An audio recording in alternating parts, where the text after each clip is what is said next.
2025, and the time is 5:30 p.m. We're here for the regular session of the Coppell City Council meeting. We do have a quorum present, so I'm calling the meeting to order. We will be convening into executive session in the first floor conference room.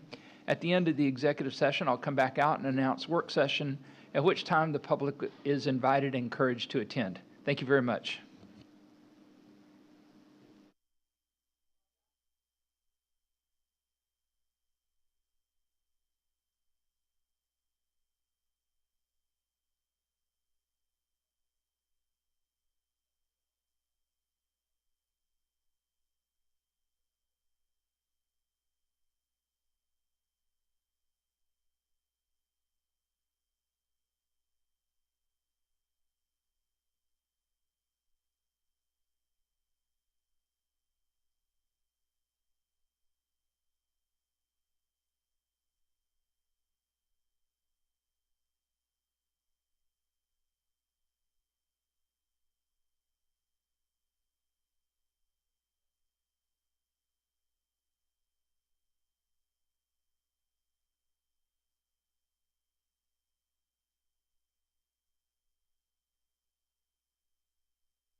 Good afternoon. The time is 6:13 p.m. We have recessed from executive session and we'll move into work session in the first floor conference room. The public is invited and welcome to join us. Thank you.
The time is 6:15 p.m. We're for the work session of the City Council. We have 5 items on our agenda this evening. The first one is discussion of the agenda item themselves. Does anybody have any questions on the consent agenda or the rest of the agenda? Jim? I was wanting to talk about the Rolling Oaks pricing as part of the ordinance. Okay. Which one was that? There we go, G. Oh, I think it's H. Oh, H? Masterpiece. H. Is that a Vanessa Good thing? afternoon. Hi there. I'm here for support. Okay. For support. Go ahead. So, we've had a lot of discussion about Rolling Oaks and the whole, like, what do we do? I'd really like to wait on the pricing and being included in the ordinance, and then see a more fulsome presentation about the whole thing. Like, you know, I'd like to see where we are in the perpetuity fund, or whatever it might be called, and how that was impacted by the pricing we had. I'm not sure that the non-resident pricing as proposed is enough, in my view. I'd like to see comparative pricing to kind of see how that would relate on a market basis to other facilities in the North Texas area. I'd like to see kind of where we're at on all of that, so we could maybe make a little bit better informed decision about, you know, is the pricing that we're proposing for non-residents sufficient to increase the overall percentage going forward of resident consumers of the service out there? Or are we just still so well under market on a comparative basis that it's not going to dissuade any non-residents from coming in here, and we're not going to offset the percentage at all?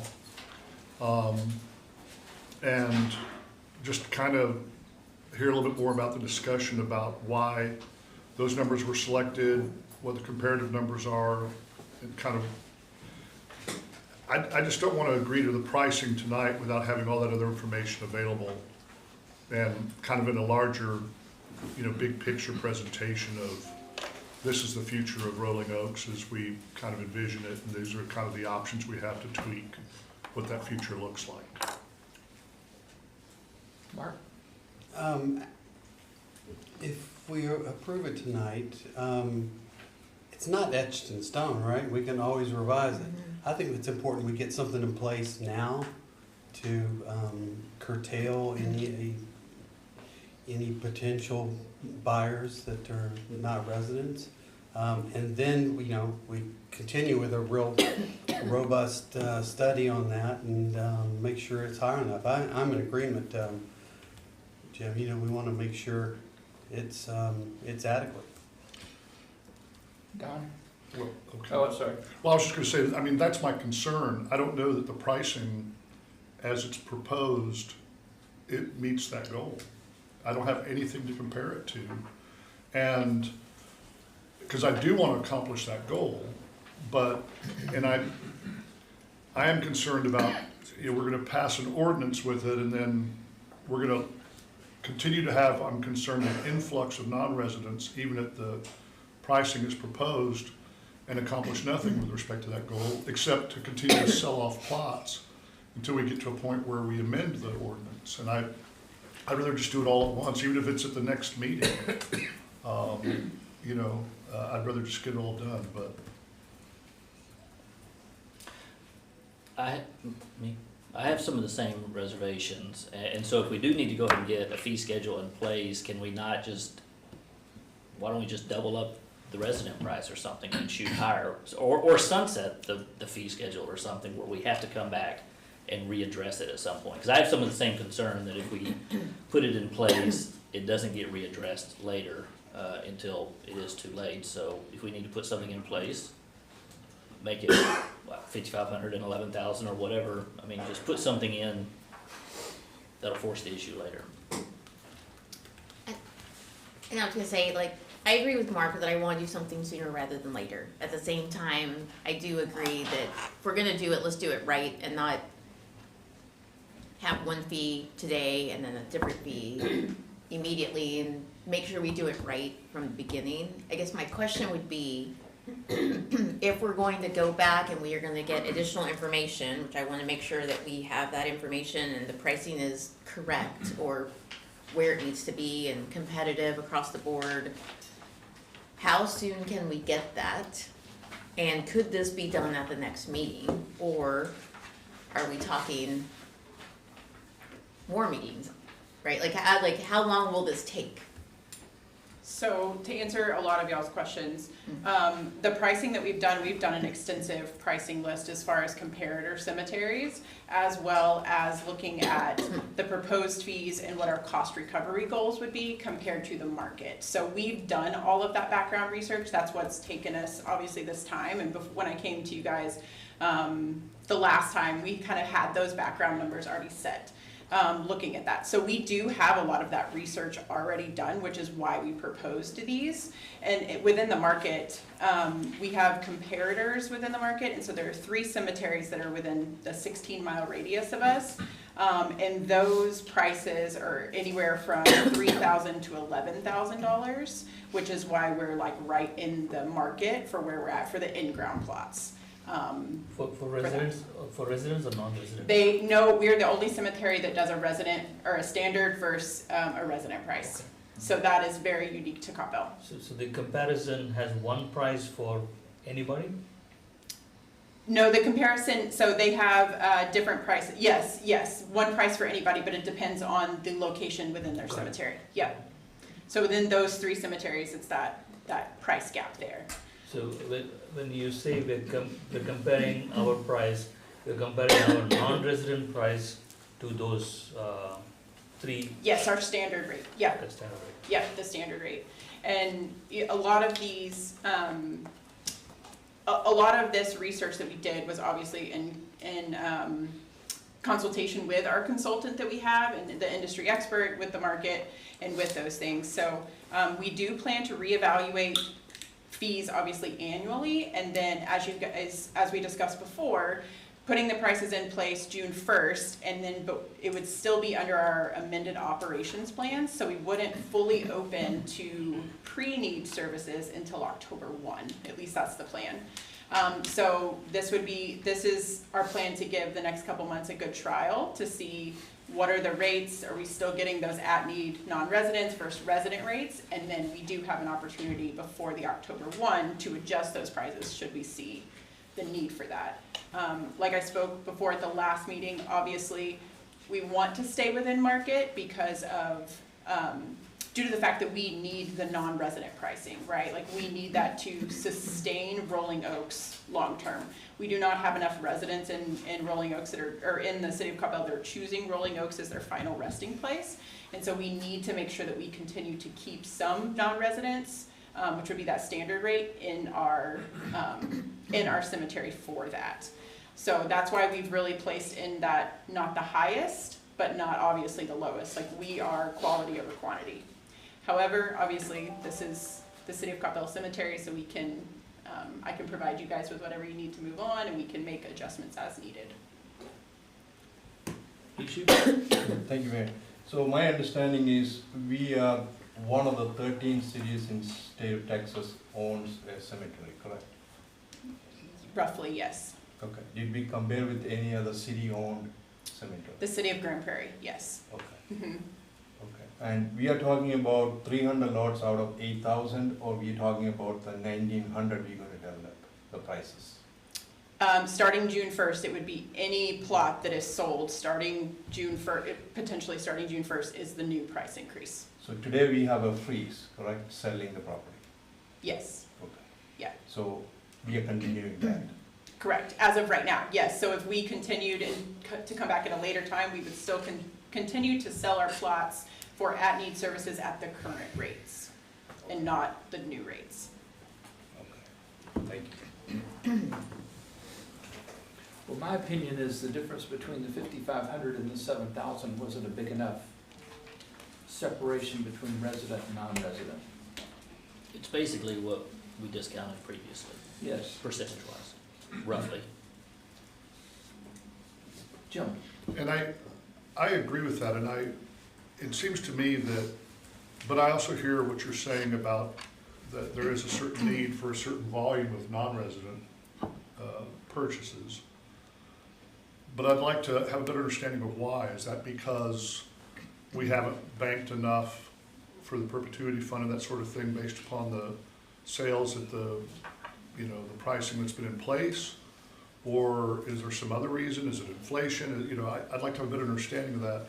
And, to a large extent, it seems to me that if I was to make a mistake, I would rather err on the side of charging non-residents too much and then moving down over time until we kind of hit that sweet spot where we're getting enough non-resident sales, but we're getting the most possible for them based upon a market test.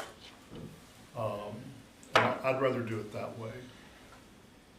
Yeah, and to answer your question, when we opened to answer your first question, when we opened phase 2, our price point was so low that residents and non-residents were just buying up a lot of the property. So we did not increase our bottom line revenue enough to completely sustain us throughout. So that's why with the new fee increases, we've based everything on the resident reduced rate as far as cost recovery, and then anything over that obviously is extra revenue for the cemetery. Got it, Yeah. yeah. Don?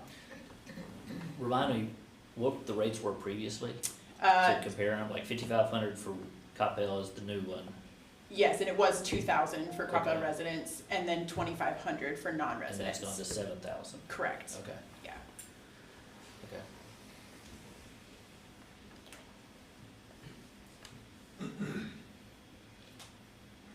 I'm sorry, can you repeat that? What was the resident price before? The price as currently, so the previous is 2,000 for resident, 2,500 for non-resident, which is the lowest in the market. So for residents, it's going up from 2,000 to, 5,500. that's a huge jump. Mhm. And that's all cost recovery based as well as the market research based. So like I said, the 3 comparable cemeteries around us start at 3,000 minimum. And that is for a small cemetery that has no amenities, no irrigation or anything like that, is that $3,000 spot. So we are well below the market. Okay. I'm sure we're going to get some questions, so Yeah, kindly it's a give us some big- talking it's a big- points. Absolutely, yep. Huge increase Yeah. for our residents.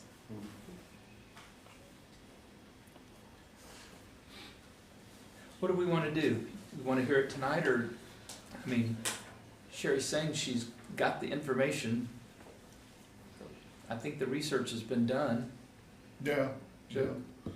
I'd still rather go to a higher for non-resident. If we're trying to do it now to avoid kind of further bleeding, I understand that, and I appreciate the effort. I would just rather jack it up even more for the non-resident, just to make sure that we don't miss revenue that would otherwise be there. Why Does don't you anyone? pull it from the agenda and then make a motion to, like, 10,000, something like that? I'd be happy with that. Brianna? Jim, can I ask you a question? Do you Of want, course. that number to be higher, or do you want the resident to be lower? Like, because that's the other thing, right? There's a huge increase Yeah. for residents now, so are you good with where the residents are and then just raising and creating a bigger gap? I am good with where the residents are based upon what's been represented about the cost recovery Right, and and being market, at that level. So okay, from what I've seen, what I'm hearing is, we've been losing money every plot we've sold, absolutely. right? And so we've got with a perpetuity commitment with a cemetery, we have to recapture that. We have to get ahead of that again for the benefit of everyone that's there and all the families and whose loved ones are there now and all the ones to come. So, you know, while I think it's important we have a cost recovery level, and that we should monitor that for the residents going forward so we don't continue to lose money on sales, I also think that I would rather go high on the non-residents initially, if for anything, just to give the residents a chance to catch up and to increase that percentage of residents versus non-residents with respect to what we have left in the expansion. Thank you. Kevin and then Bijou. To Jim's point that he just said, I know we had talked about that balance of residents versus non-residents in there. And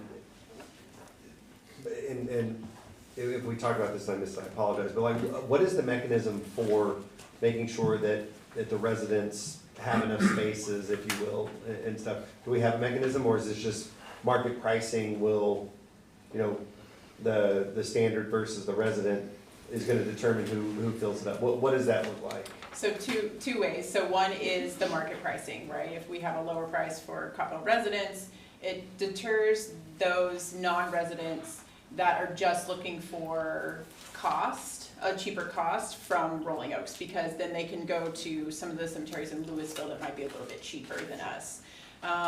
The other piece of that is, right now, we do have a pretty extensive wait list that I spoke about last time, and so contacting all of those residents first on that, to making sure that anybody who is currently on that waiting list is getting those spaces first, so we can make sure that there is reservations for them. So would it be, just so I understand, so would it be contact residents first, get the waiting list kind of cleared out, if you will, and then at that point, monitor what the market does? Is that the strategy? Yes, yes, Okay. yep. I didn't know if there was gonna be an ongoing ratio or anything that like, that you were interested, so, We okay. don't have that planned at this time, no. You know, I know we had spoken about getting some sort of like 6-month or annual report or something like that. Yes. I would love for that monitoring of that ratio to be, you know, to be reported to Yeah, us. absolutely. And we plan on doing at least cost and fees annually anyway, so that could be a part of that. Okay, all right, okay, thank you. Wouldn't it be? Oh, I'm sorry, Bijou. Yeah, thank you, Mayor. Ken, I'm going back to the email response that you had. I'm going to read what you wrote, and can you explain to us? It says, "We do not need the revenue and the business of non-residents to sustain cemetery operations long-term at RONC." We do not need, Yeah, my understanding was Or through We do the need- resident Yes. rate, We do. yes, to the resident rate of 5,500, you eventually plan to be revenue or revenue cost neutral. So correct. the non-resident would be gravy. Yes, exactly, 100%. Yeah, that confused me with the we do not need, because we definitely need. Right, so is that the rate, so is that based on what we have today? Because today we have 25% residents and 75% outside people. This is based on the potential sales. So our past history of sales and kind of what we have on the wait list is what we're basing all of our cost, our potential cost recovery revenue and projected revenue on. So my question would be, based on all the analysis you have done, can we do 50-50? If it's 50% residents and 50% outside, can we still sustain Yes, without taxpayers' money going into the operations? correct. With the fees that we have proposed, it is a 50-50 split because that's been kind of our current sales for the past 2 years. And so that's what we've based our numbers on. So how long will it take, or how many lots we need to sell to bring it down to 50%? For residents overall into the cemetery? Right, because that's the structure you have today, right? The analysis says 50-50 will carry. For sales, not for plot ownership. Ah, Yes, plot ownership, to be honest, I don't know that we'll ever get to 50-50 Okay. because the percentage is so spread apart that if we continue selling, we might up the resident increase a little bit, but there's always gonna be a variance there. so today we are spending, what, $2 million for the operation? Yeah. Once this is implemented, how much will it take? So we're looking at roughly our operational cost is about 1.7 every year. And with these, we're looking at about like a 2.2 if all of our numbers, obviously projected revenue. So we're looking at a net revenue of around 420,000 in year one. Okay, thank you. Quick question, I don't know if this is for Vanessa or somebody else, but the 1.8 million, what you just said, the operating expense is 1.8 million or 2 million or something like that, Yep. 1.8? Yep. That's what it cost, or that's what we are having to subsidize the, That's what our annual operating budget is set at every year. okay, and is it all covered by existing fees and the,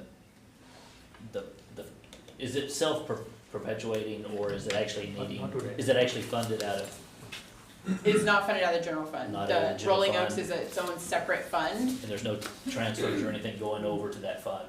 Correct, No. there's no transfers going over Yeah, from the okay. general fund into the cemetery. Okay, so at Yeah. the moment, it's It's self-sustaining self-sustaining. at the moment, at the yes. moment. Okay, Yeah. thanks, Just not enough to do the perpetuity. yeah.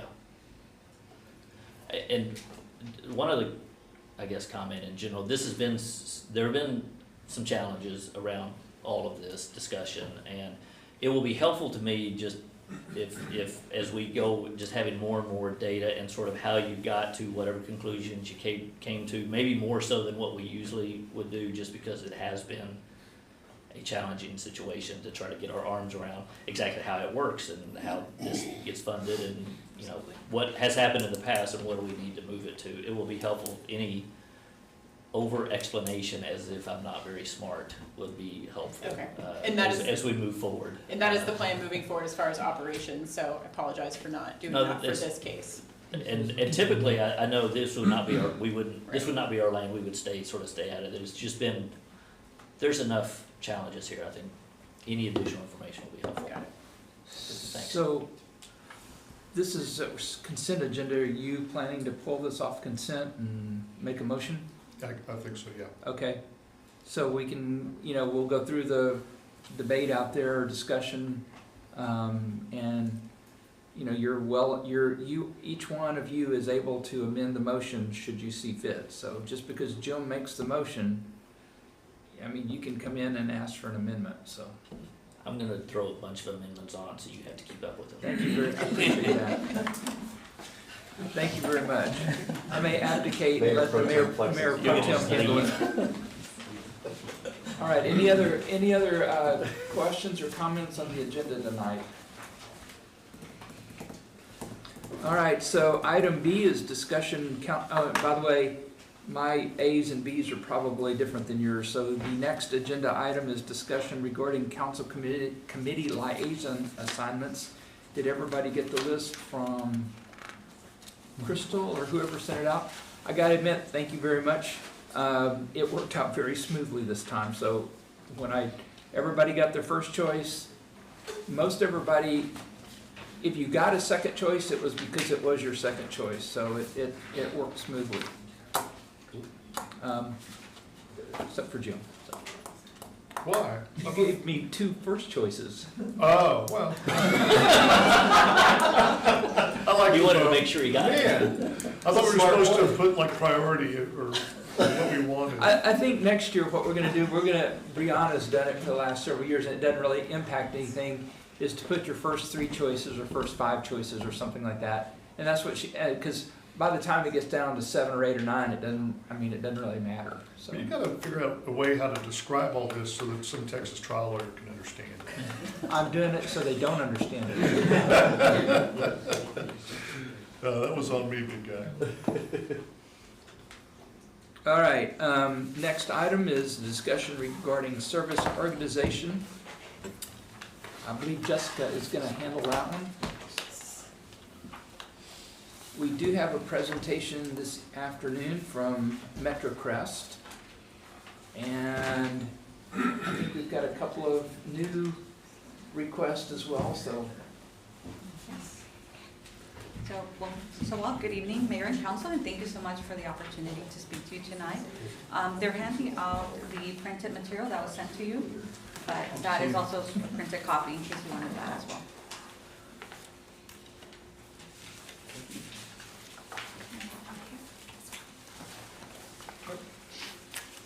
There's a done survey. Thank you. And there's a- Wait, do we have a next one? We do. We do? Printed 10, so.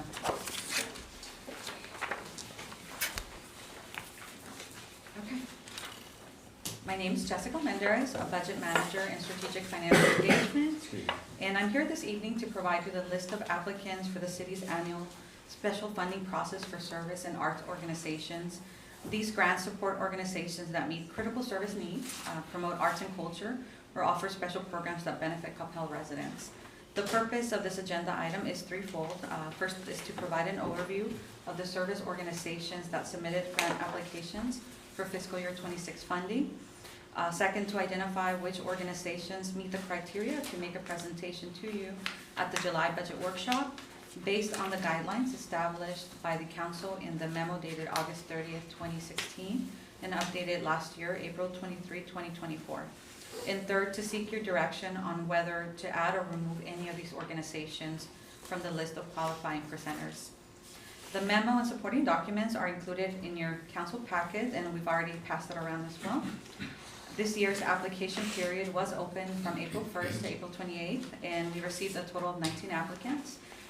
From that 19 applications, 12 organizations are eligible for funding under the general fund mayor council budget, and 7 organizations qualify for funding under hotel occupancy tax hot fund. In your packets, you'll find the 2 lists. You'll see 2 spreadsheets. So one will list out all the general fund qualifying applicants and one for the hot funding. To walk you a little bit through that spreadsheet, both spreadsheets include the name of the organization, amount of the request, a column denoting the percentage change from prior year, as well as a notes column. In the notes column, you'll find when the organization last made a presentation, the total dollar increase or decrease, as well as any other relevant notes. So of these, 5 organizations meet the criteria requiring them to make a presentation to you at the budget workshop. Per Council's April 2024 guidelines, presentations are required for new applicants and also organizations that are requesting more than $20,000, but also an increase of over 50% of prior year's allocation. The memo identifies organizations recommended to make a presentation to you at the workshop. Among them is also MetroCrest Services, which is listed with a funding request exceeding $20,000, but falling just under 50%. We decided to include that because it's so close to the threshold of 50%. However, based on the guidelines, they technically don't qualify to present, but they're very close, so we included them as a recommended presenter. The remaining organizations are also eligible for funding that are not listed as recommended presenters, but they don't fall under the criteria to make a presentation. So tonight, really, we are just seeking direction on whether to proceed with the recommended list of presenters or make any adjustments to this list. And at this time, I am happy to answer any questions you may have. So who are the recommended presenters? Are they the ones colored on the spreadsheet? It is actually, if you look at the memo, it's probably the top part, the council memo. So the list is Carson's Village, which is a new organization. Coppell High School Band Booster Club is also a new. And we say new, but actually they applied in 2015, but it's been 10 years since they applied, so we consider them as a new applicant. Then also Denton County, My Health, My Resources, It's a new applicant, and the fourth is Coppell Historical Museum, which is requesting over 20,000 with an increase of more than 50%. And the fifth one is MetroQuest Services, as I explained. So, one of the, Don? Well, I don't know what you were gonna say, I was just gonna say, I'm okay with the list, except MetroCrest is talking to us tonight, right? They are. They won't come back for budget, will they? As how do you prefer, if you wanted I guess, I'm them to come for assuming the Tracy's workshop? gonna put his request in tonight, so I would say he does not need to repeat his request later. I think that's a smart move. So that would be the other four, I'm okay with the other four. Okay, on I'll So- remove them from the list. Just one of the little caveats, Woven Health Clinic Mhm. did not meet the deadline, Yes. but they got added, I mean, they missed it by a couple of days, but they got added anyway, so just in full disclosure.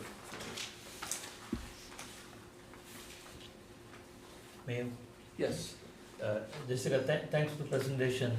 For my benefit, can you describe the difference between the agencies that are eligible for hot funding versus not? What's the criteria for differentiation? The organizations that are qualifying for hot funding, their specific qualifications, such as typically those organizations that qualify for hot will be arts for the promotion of tourism. It's really, we call it in short, that drives tourism, heads and beds, is for just a good short description of that. But really, so you'll see a lot of the ones that qualify for hot will be arts organizations are the ones, and there's also historical one. Will the band booster will it qualify for hot funding? Confirming with the information we have, we don't see that it qualifies. However, we are definitely more than happy to bring them in, and then we can kind of assess if they qualify. But based on just kind of immediate criteria, we don't see that they qualify for hot funding. this is a travel expense for them, and it's not really to bring Got it. entertainment into the city.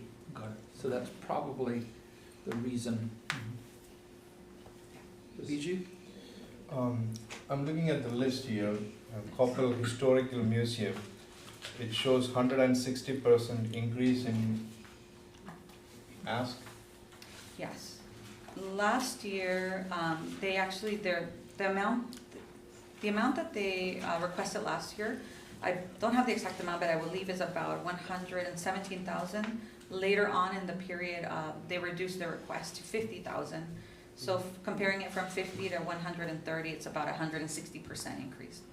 Are they going to have a presentation for us?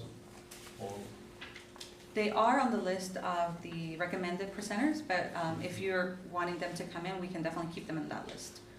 If not, we can remove them as you wish, yeah. I'd like to hear what's the increase. We will keep them in the list. Jim? Or, I'm sorry, I think He was Kevin was first. actually first. Yes. Okay, so I had a question. So, the Coppell Chamber of Commerce, even though that they are not asking for additional funding, I'm just gonna propose this to the council. They do have new leadership, and they do have a new president and CEO. So I would actually be interested to have the new president and CEO come and just kind of share a little bit. I know it would add another presentation, but I think it would be beneficial for not only ourselves, but the community to hear from her, kind of maybe see a little bit about her vision and what she's gonna do. So I would propose that we have a listen to her. I'm okay with that. You guys okay? Add that Yeah. one down. Okay. Thank you, guys. Jim? Jessica, I don't mean to put you on the spot, and I apologize in advance. What's the total amount of hot that we project to collect for 25-26? For 25, 26, I do have that amount. For 25, 26, we are, our total revenues, I have it 786,087 that we're So- projecting for fiscal year 26. So there's roughly 30% Correct, yes. of the total we project to collect. Okay, that's good, thank you. We are not approving this today, are we? No. Yeah, just want to make sure. No, we're really just asking who you want to have come in and talk. Yes, that's it. I'm good with the presenters plus one, Plus the chamber? plus. So we've got Carson's Village, Chamber of Commerce, Coppell High Boosters Club, Denton County, My Health, My Resources, MetroCrest, well, not MetroCrest Services, Don doesn't want to hear from us. yeah. And then Coppell, Historical Museum, and I left one off. No, that's I it, think that's all. that's it. Okay, Thank good? you so much, yes. All right, thank you very much, everybody. Okay, next item is a Dart Silverline update.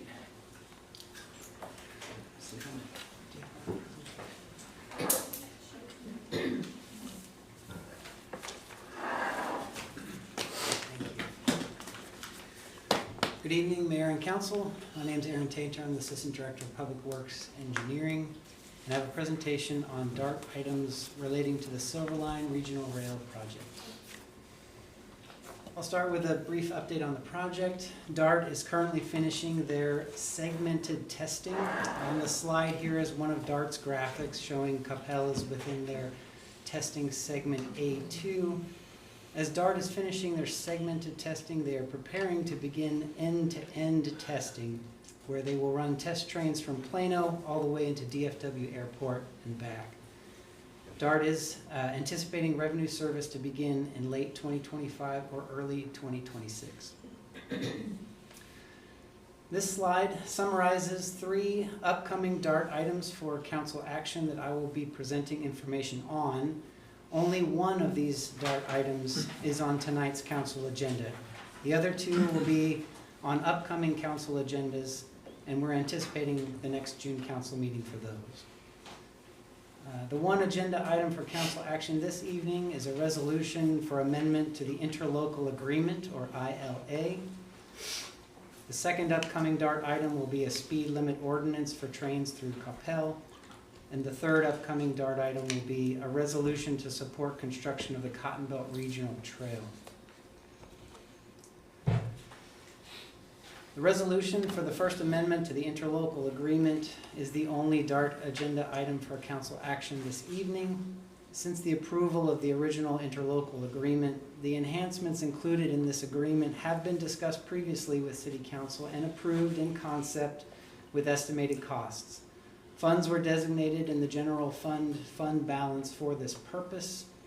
The First Amendment includes the following enhancements: additional quiet zone crossings at Royal Lane and Freeport Parkway. The crossing equipment has already been constructed at those places. The next item is Beltline Road Bridge and retaining wall enhancements, and those have been completed as well. And the third item in this ILA amendment is enhanced fencing, specifically black-coated chain link with mow strip, and that installation is currently in progress.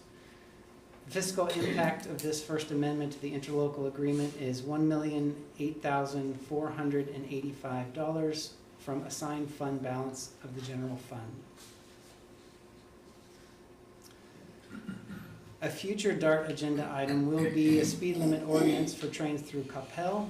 This ordinance will require passenger trains to have a slower maximum operating speed through street crossings in the residential and business core of Coppell, as shown in the table on the below left. In addition, this ordinance will still require freight trains to maintain a maximum operating speed of no more than 20 miles per hour throughout Coppell. And we anticipate bringing this item before council in June. And another future DART agenda item will be a resolution to support construction of 1.5 miles of the Cotton Belt Regional Trail that passes through Coppell. For context, this is an overall map of the master plan for the 57-mile Cotton Belt Regional Trail planned route, which will eventually extend from Fort Worth to Plano. The blue box on the map highlights the Coppell section of the Phase 3 of the Cotton Belt Regional Trail, which DART and NCT COG are currently securing funding for construction. And here's some more detail. This slide shows the Phase 3A sections of the Cotton Belt Regional Trail that are currently being secured for funding for construction. The Coppell section of the Phase 3A is indicated by the blue rectangle. The west end of the Coppell section of the trail will start at South Coppell Road on the southeast side of Old Town, then go along Southwestern Boulevard and East Beltline Road before crossing into the city of Dallas to connect to the new Cypress Waters DART station. Then the trail will continue east to cross back into Coppell at the Moore Road intersection with East Beltline Road, and the trail will pass through Grapevine Creek Park to connect to the Campion Trail system at the Mockingbird Lane intersection with East Beltline Road. The local match from the city of Coppell for funding of construction of this phase 3 of the trail is $250,000. The remaining funding for phase 3A is planned to come from federal and regional funding sources, including the TxDOT 2025 Transportation Alternatives Call for Projects. Thank you for your time. Does anyone have any questions? Jim? So on the interlocal, as I understand it, you didn't mention the stain, the acrylic stain or, That's part of the Beltline Road Bridge and retaining wall enhancements. That includes the stain, Okay. the city logo on the bridge cap, the rustications on the columns. That's all wrapped into okay, that one bullet there. okay, thank you. So these are all things that we already committed to. Correct, yes. We just haven't paid for yet. That's exactly right. Okay, so we're writing the check that Somebody else agreed to. someone, well, it's, I mean, it's That fine. I Wes- liked Wes a lot of agreed to. the, I liked, most of those are aesthetic improvements, and I agreed with them at the time, even though I was a citizen, I had no vote, but, Oh, yeah, you had a vote. well, yeah, fair enough. But I think, okay, so I just wanna make sure, so these are all things that are basically done. And then could you go to the one with the map with the trail on it, please? The detailed map. Oh, real quick, go back to that last one, Yeah. the speed limits. Okay. So on the speed limits, do we have discretion as to those speed limits for the passenger train? Or is that also baked into the interlocal? It is separate from the interlocal. It has gone through a number of reviews, including DART's design team, coming up with speed limits that work with their commuter rail. So they have actually responded to our comments. So the line item Coppell Road, that used to be 55 miles per hour in their original design, but due to previous council comments, they've redone their design. It's now 25 miles per hour. But their time is not on our side. We're trying to make any changes to this. So with respect to an operating speed at a specific intersection, what is understood with respect to when do they, like at Southwestern, or Coppell Road's a good one. At what point before they hit the intersection do they have to be at 25 miles per hour? And how long do they have to go through the intersection before they can get back up to 55 miles an hour? So the ordinance is written so that those are when the train enters the crossing. So DART will need to look at their train acceleration and deceleration rates, but per the ordinance, they have to be at those speeds as they cross through the So crossing. the front nose of the train hits Coppell Road, it's gotta be going 25 miles an hour. That's my understanding. Yes. Okay, thank you. And then on the next slide, Hey, Jim, oh, did Mr. Transportation have something to say on that one? On that one, well, I was gonna just ask, are the cows out of the barn already and these are already baked in, these speed limits? These have been, I guess I would have concern about that one at MacArthur. It's 50 miles an hour at MacArthur. It seems awfully fast at MacArthur, but I didn't know if there was any. I would have thought maybe Fairway was. So these are the max design speed, so not necessarily the speed that they're going, so they designed it at the max speeds. So that's what these speeds are, is the operating speeds is based off the max design. So 50 miles an hour would be the max that they could go, they may not go 50. But just the only reason I had it, that intersection, I would anticipate problems at that speed. But if it's So Jim, they're not gonna be accelerating and decelerating every time they go through a crossing. correct. They're much slow too down through town. too massive to be doing that. mm-hmm. So if you look, they'll be slowing down as they pass through South MacArthur, and then basically staying at a fairly constant speed till they hit the west side of town at Freeport, and then they'll start accelerating again. Yeah. Okay, can I go to my next one? What's that? Can I go to my next Yes, question? you may. Thank you, sir. Okay, no, the next one, where the trail is. There you go, that one. So what is you've got the two bright green trails that are phase 3A, and then you've got the squiggly line that appears to be north of Beltline, but is that going up?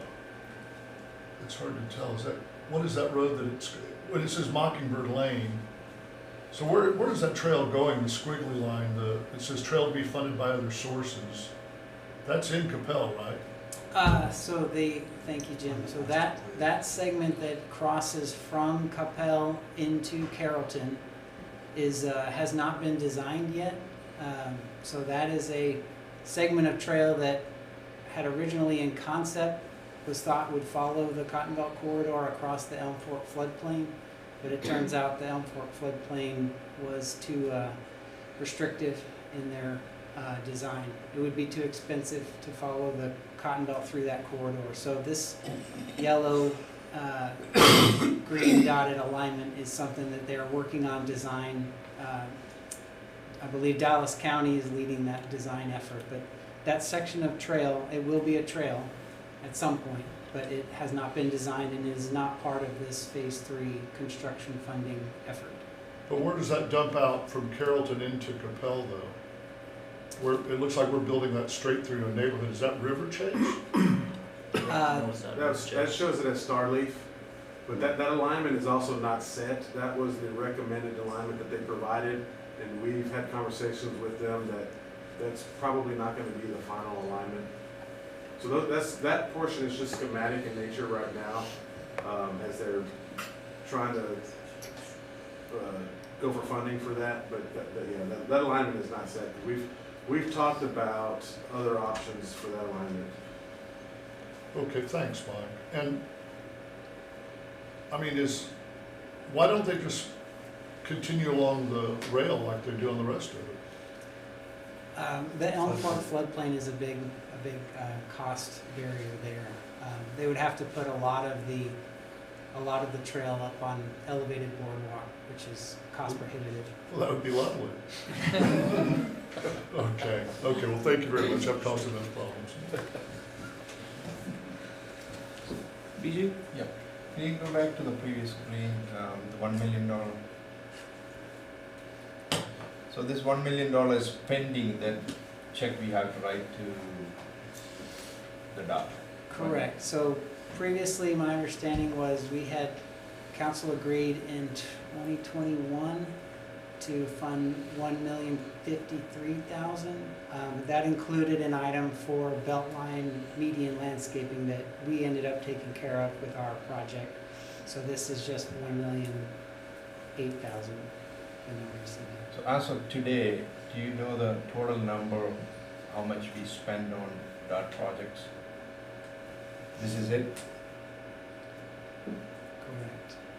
Nothing, we haven't spent, this was approved originally, but we have not spent any, they haven't asked for reimbursement yet. They will after this is, Thank you. and the project's finished. Tracy, I have a question for you. I'm gonna dig back in the memory banks when I first got on council 4 years ago.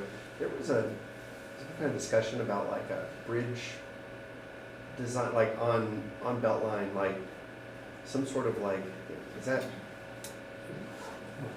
You were the one that gave the presentation, that's why I'm asked, but I'll ask. It was discussed, but we got direction not to move forward with those improvements. Okay, that was just, I could not remember from that long ago, so I was kind of wondering where that We landed. picked the so. middle, Yeah, the lands, one or something like right, that? and that's the bridge enhancements that are in this agenda item. Okay, so, the but, painting, the logo. so that's all we did, but, And we also had landscaping, but as Aaron mentioned, we handled that as part of the Beltline project. but the Beltline Bridge is not gonna have an additional piece, it's Talking gonna about the be. attached pathway Yeah, that would have been with the elevated rail bridge it itself. was more like some kind of side design that went on, like, so we, I'm just trying to remember from that long ago, so We it did just kind show of. like a Cadillac version, that. We did agree that we weren't gonna do the Cadillac And version, I it more remember that. closely matched the, bridge design that we have today. It was gonna be much more costly than what was. Okay, all right. Thank you. I was just wondering where that piece had gone, so just thank you for jogging the memory. I appreciate it, so. Any other questions for Aaron? Thank you very much. Thank you. Well done. I hope everybody was paying attention to the Coppell Facebook page where Yes. former Mayor Mark Wolf was providing some very useful history to this. Found it very interesting. There were things in there I did not know. All right, next is a Verdantity presentation with Kevin.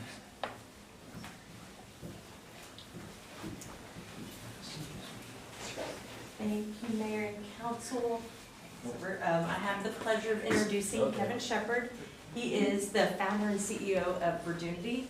And so tonight we've hired Verdunity to do a land use fiscal analysis for us ahead of the comp plan update that will take place later this year, or that will get started later this year.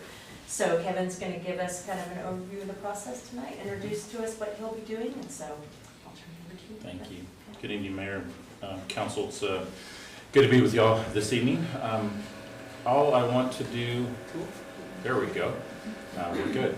I'm just going to give you a brief overview of what a land use fiscal analysis is and some of the information that's going to come out of it. And then I always like early on in the process to have an answer or an opportunity to get some initial questions and feedback from council before we dive into all of the math and the maps and the data. So as many mentioned, I'm Kevin Shepard, founder and CEO of Verdunity. I'm a civil engineer by degree.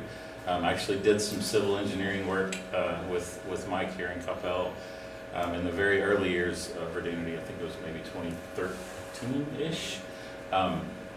But we are a Texas-based planning and engineering firm focused on cultivating financially strong and resilient communities.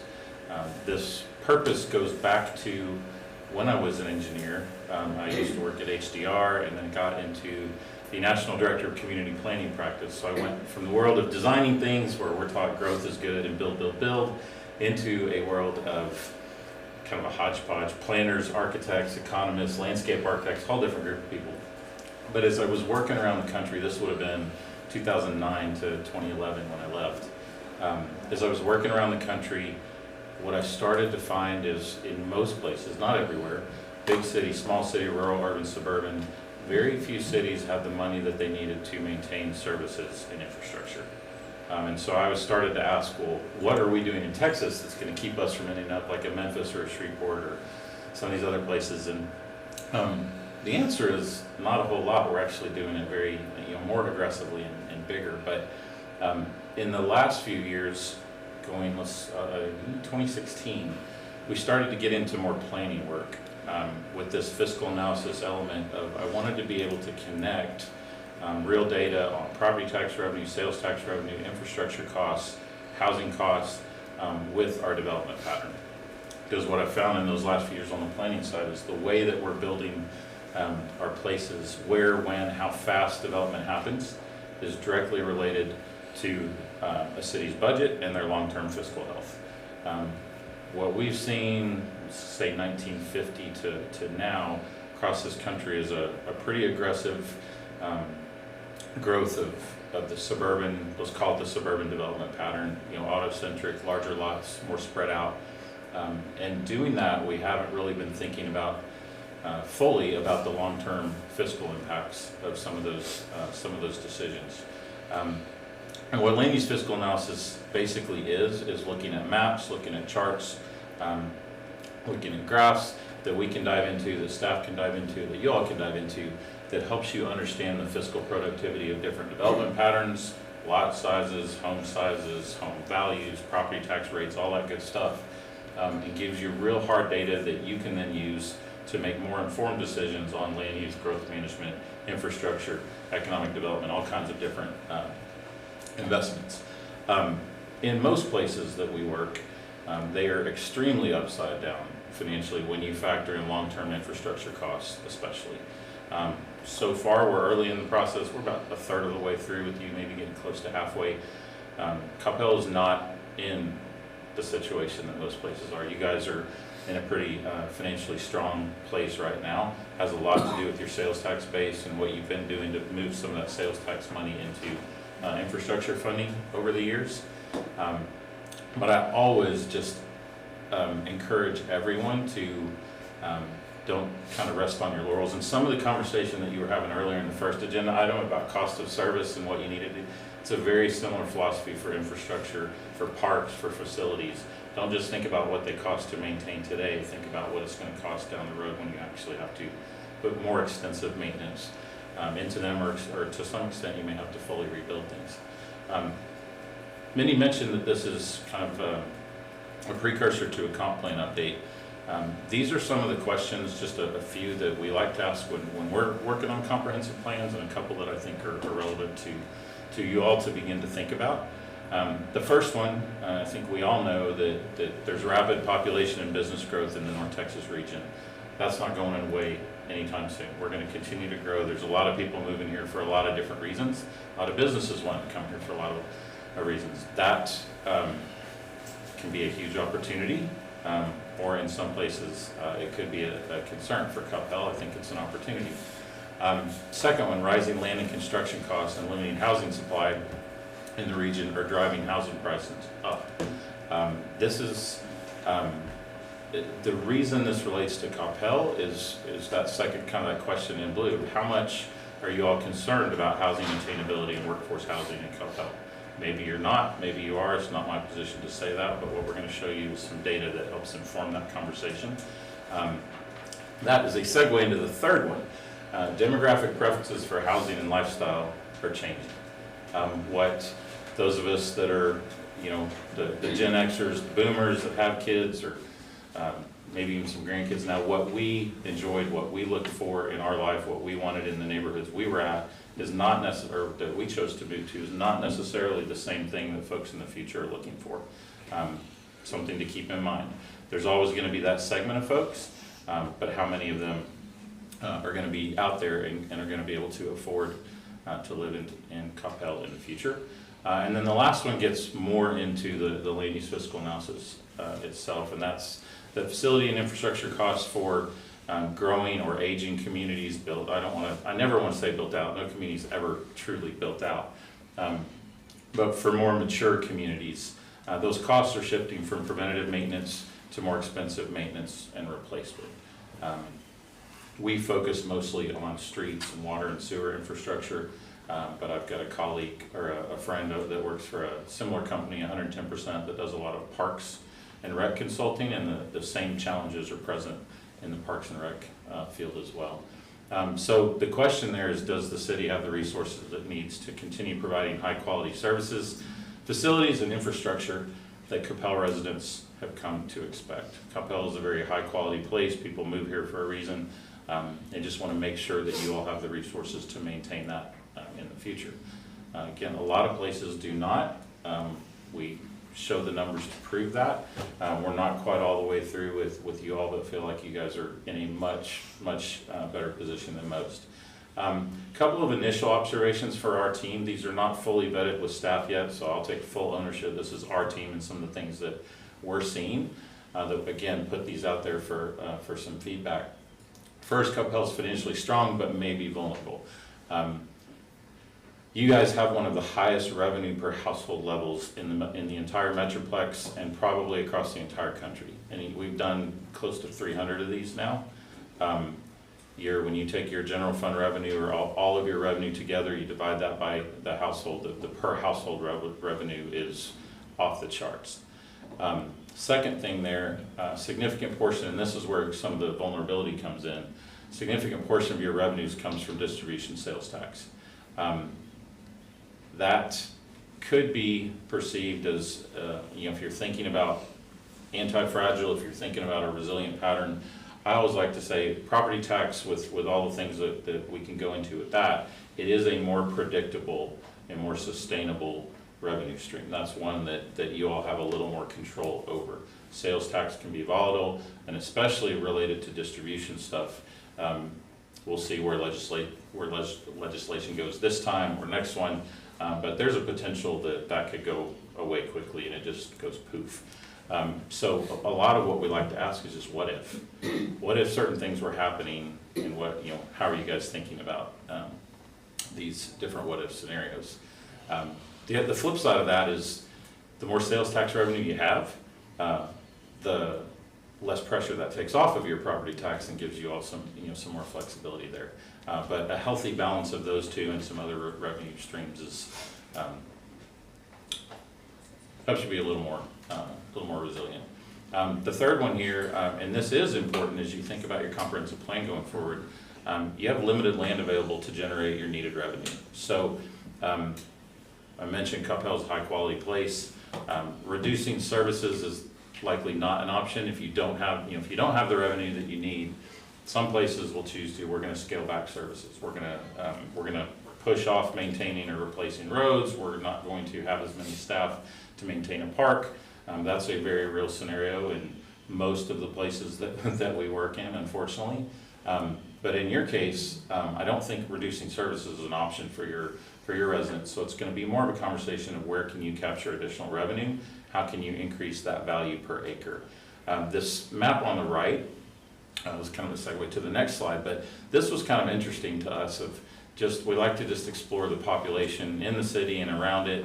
You see Coppell there in the middle. It's 42,000. It's upwards. It's higher than that today. But you see those like huge numbers of people to your south and to your north. 750,000 to the south, another 250,000 to the north. That's not even counting anything to the northeast, right? So you could look at this and say, Coppell's not a bedroom community on the far north side of the Metroplex. You're actually the center of activity of two huge population bases, and you're about to have a train station and a transit line go right through. Just an opportunity to think about what kind of identity does Coppell want to have in the future. Building on this was really enlightening to me personally. You have, and this is 2022 data, we're working to get some updated stuff here, but you had 40,000, in 2022, you had 40,000 people that were employed in Coppell but lived somewhere else, meaning they're coming to jobs in Coppell. You had 18,000 that lived in Coppell and went outside. So you actually have more people commuting into work in Coppell than you have commuting out. I'm surprised. Blew my and you only, back in 22, had 1,369 people that lived and worked in Coppell. Just something to think about. So that's the next bullet here. This reveals kind of a housing and jobs mismatch, right? You don't have the housing for the kind of jobs that you have in Coppell, and you don't have the jobs that match the people that are living in Coppell. And where I personally think this really matters for communities of the future, when you think about what makes a resilient place where people are going to stick around, where businesses are going to stick around and reinvest, there's a lot of people moving around. We live in a place, we use those services, kids go off to school, kids graduate, and they're like, oh, we're going to move somewhere else, right? Business is the same thing. We come to a community, we're there for a little bit, and then we're out, we move on somewhere else. Very few people are spending enough time in Coppell to connect with the community as both a resident and an employee, which limits their potential, which limits their interests, and the potential to cultivate what we call a self-sustaining local economy. And what is becoming more and more important is that authentic civic identity. How is Coppell different than other places? And is or are the differentiators that you've had to this point going to still continue as you think forward for the next 20 or 30 years of Coppell? Maybe they are, maybe they aren't. Again, we're going to shine a light on some of this data that just gives you another data point to think about. This is some of the analysis that we'll get into more in the full report. And I think we're sometime in July, I'm coming back to present results, right? Hopefully I have a little bit more time on that one. But this is the kind of stuff we want to do to just get people thinking. So everybody here familiar with Cypress Waters, right? We think it's a useful comparison, not, as the slide says, not because we think you should copy it, but because it does have some numbers that illustrate what a more efficient development pattern looks like. So they have, at build out of Cypress Waters, they're gonna have a little more than half of the population of Coppell, a tenth of the area, of the land area. This slide says a half. I think I corrected this after I sent the one to Minnie, but 960 acres in Cypress Waters and over almost 7,000 for Coppell. Double the taxable value per acre, and an eighth of the infrastructure per resident. So it's a much more compact, much more productive development pattern in terms of the amount of people, the amount of revenue, the amount of taxable value, and then spreading whatever. It has less infrastructure because it's a smaller footprint, but then you have more people and more households, so you spread that cost out over even more. Here's another way we like to visualize this, just to think about it, is think about that infrastructure burden per person, right? Coppell, 42,000 people, roughly 224 miles of road over that little less than 7,000 acres. And then you compare that to the 28,000, the really tiny area there, the 28,000 people to 29 miles of road. Again, that cost per person, cost per household. The takeaway here, and we see this in a lot of places, is the more dense you are, you're going to be able to distribute that cost across more households and more people. So there's always a trade-off. The more spread out you are, you have more infrastructure, more things you have to build, serve, maintain. You have fewer households to distribute that cost over, and it's just finding that price point that's right for you all. And just thinking about it, not necessarily what it costs today, but what are people in Coppell willing and able to pay for in the future? Because these costs, we can show city over city, or city after city, where these costs they don't incrementally go up, they kind of come a little bit and then they skyrocket when you hit, when a lot of that infrastructure that was built 20 or 30 years ago by developers all comes due. I do think that Coppell has done a good job with the sales tax and moving some of that money into street funding. Sounds like you guys have raised your utility rates several times in recent years to try to keep up on the water and sewer side. So you guys have taken a bigger chunk out of that maintenance backlog than most. What I saw going back 15 years was a lot of places, they were doing their budget 3, maybe 5 years out. And they're looking at it, they look at their payment study, payment report, and says everything's okay, you spend a little bit to keep our roads at a good score. And then all of a sudden, boom, all of this maintenance, roads, water, sewer, parks, a lot of that infrastructure that was built by developers in the growth phase 20, 30 years prior, it just hit those cities like a wave, and they had no way to catch up. It was, you could not raise the tax rate enough to cover those costs. So we've done a lot of things here with impact fees and other things to get in front of some of that with new development. But there's still just understanding that full maintenance obligation in the future is important. Mike and Kent, they get this stuff. You guys have good staff here that understand these things, and from what I've seen so far, you've got really good data that you're tracking on these things too. So thinking forward, what can the city do to align development or redevelopment services and affordability? What does affordability mean to Coppell? How many residents are you going to have? What's the average price point that they can afford, tax rates, all that good stuff. We'll do different scenarios and different numbers associated with you to give you guys some different kind of guardrails, guideposts to consider as you're going forward. And to show you kind of an example of what the end of this looks like, this is one we just recently finished for New Braunfels. You're going to see stuff like this. We do this, we always do it for property tax revenue and for services that are paid from property tax. But here we're also looking at sales tax as well. We can't do the parcel specific maps for sales tax like we can for property tax for obvious reasons, but we can kind of consolidate some sales tax stuff and show some general takeaways. We can also show that more for staff and council.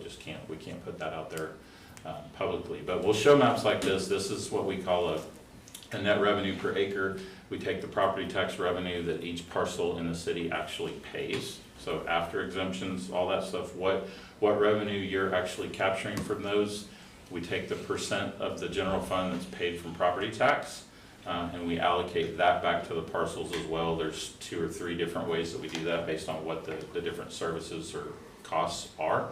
And then you get what some people call this a red-green map. We quit using red and green for colorblind kind of things, but we played with all kinds of different colors. Different cities want different colors, so we're happy to change it. But basically, it's profit and loss. So for every parcel in the city, for the property tax portion, what are they generating in revenue? What are they paying to serve? And is it positive or negative? And then the second level we go to is, what if you had what you really needed? If it's unfunded streets, if it's unfunded public safety, libraries, whatever it could be, if we add those costs in, we do this again. And in New Braunfels, this is what it looked like. So this was their net per acre based on their current budget. This was their net per acre, what they really needed. So from here, you can start to study what different development patterns hold their value, which ones cost more to serve, which ones make more, all that kind of good stuff. We do a lot of charts. We do a lot of tables that gives you information of by land use, by zoning district, by lot size, residential, mixed use, all that good stuff. This is one that is probably the most impactful in most places that we've worked, and it's a little bit counterintuitive, but basically what this is showing you is lot sizes. For residential, lot sizes there across the bottom. The smallest lots are at the bottom, the larger lots are smaller lots to the left, the larger lots to the right. And then those are the revenue per acre numbers. So the smallest lots are almost always the most affordable in every city that we've done, and they generate the highest revenue per acre. So unpacking this for different lot sizes and zoning criteria that y'all have is something that we're going through right now. Can I ask a question? So would that be skewed by like high density, multi-story housing? So there's a couple, it's a great question, and there's a couple factors that drive this that we'll unpack in the full report, but there's 2 really big ones that impact property tax revenue or taxable value per acre. One is the amount of building on the property. The more building footprint you have on the parcel, the higher your value per acre is going to be, and the second one's vertical. So think about a single family neighborhood. The easiest way that I explain it that people can get is if you have a block, street, everything's exactly the same, street, water, sewer, drainage, everything, and you've got properties, and you have a 1-story house and a 2-story house, the 2-story house is worth more. That's as simple as it gets. Now, how vertical you go, I don't, in a lot of this stuff, we've never done like the number, like how many stories or what do you have to be to pencil out, but a lot of people think, oh, you're talking denser, you're talking New York City, or you're talking, everything 5 stories. It's usually 2 to 3 stories and things pencil out just fine. And it doesn't have to be across your whole city. It's pockets of strategic density that gets you that mix of housing that folks need, that gets you that extra revenue bump, and then things pencil out. Kevin, I'm sorry to interrupt, Yes. but we're coming to the bottom of the hour. Yep, here you go. All right. Last slide. He's like, is it 7? What's that? Is it 7? 7:30? I'm a Stars fan, so sooner we can vote. But just real quick for y'all, timeline here, June, July, August, we're finishing the baseline in June. I'm looking at a couple of different development concepts, different types of development that we're gonna put some numbers to that can help y'all with the comp plan. We're gonna refine it with staff, and then July we'll be back in here to talk with you all again, present the final results. And then in August, have more deep dive with staff and with you all to talk about the final report, talk about anything as it impacts the comprehensive plan. And then if y'all want to, it's in the scope for us to do some kind of a community conversation presentation that talks about this stuff with residents and gets them thinking about it, so you're ahead of it when you get into the comp plan. That's all I got. That was close. Thank you. Anybody have any questions? Wow. Quite good. All right, thank you very much. Think on it. If you do have questions, send them to Mindy and she'll get it back to me. Thank you. Thank you all. Thank you very much. Thank you.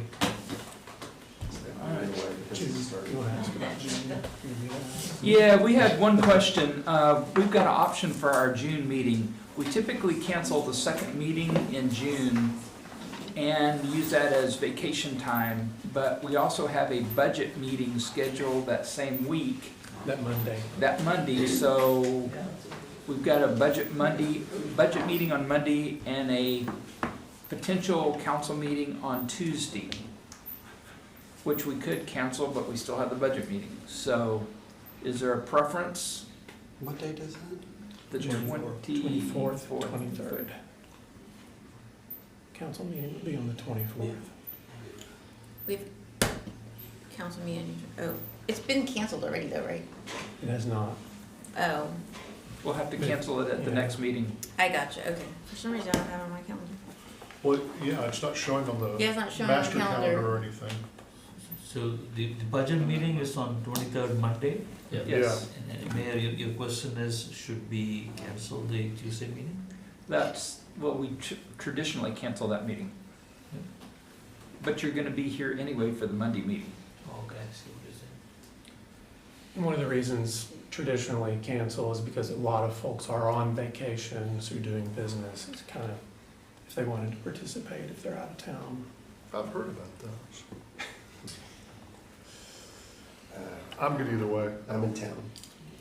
Yeah, I'm in town. I'm in Right. town, I don't leave till that Thursday. I'm gonna miss the one before that, so I guess I get June off, right? There, Yeah. no, you But- gotta be back to the budget meeting. But if we are gonna do council meeting, we just need to add it to our calendar, because you're We'll not do that. seeing it either, right? No, it wasn't on the Okay. master. Okay. It's not on. Okay, we'll get that. We'll add it. We'll get that added. In fact, I was asking someone about that. I was like, Okay. wait, we're meeting Monday, but not Tuesday? What?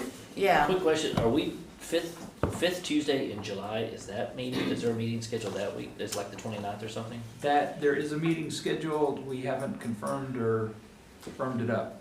Okay, all right. All right, the time is We can neither 7:30, confirm nor deny. Exactly. and we're at the end of the work session. We'll move into the council chambers for the regular session.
7:35 p.m. We're going to move into the regular session of the Coppell City Council. Just as a reminder, any persons wishing to speak during the citizens' appearance or any of the public hearings must sign the appropriate register located outside the council chambers and list your home address. This evening, we have Omar Malik with the Islamic Center of Coppell here to give our invocation. And then we're going to recite the Pledge of Allegiance and maybe watch the Stars game at the same time. So, Omar, if you please come forward, and everyone please rise.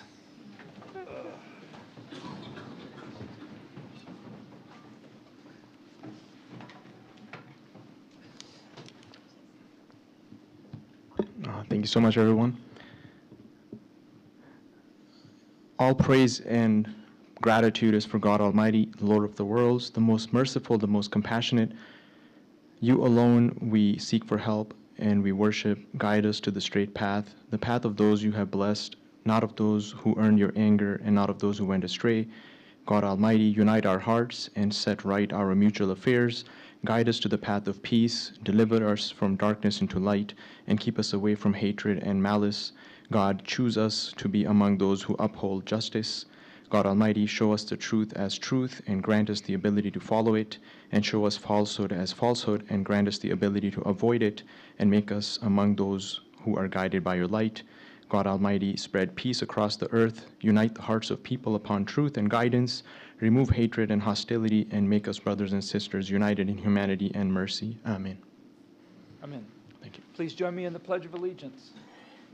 I pledge allegiance to the flag of the United States of America and to the republic for which it stands, one nation, under God, indivisible, with liberty and justice for all. Please be seated.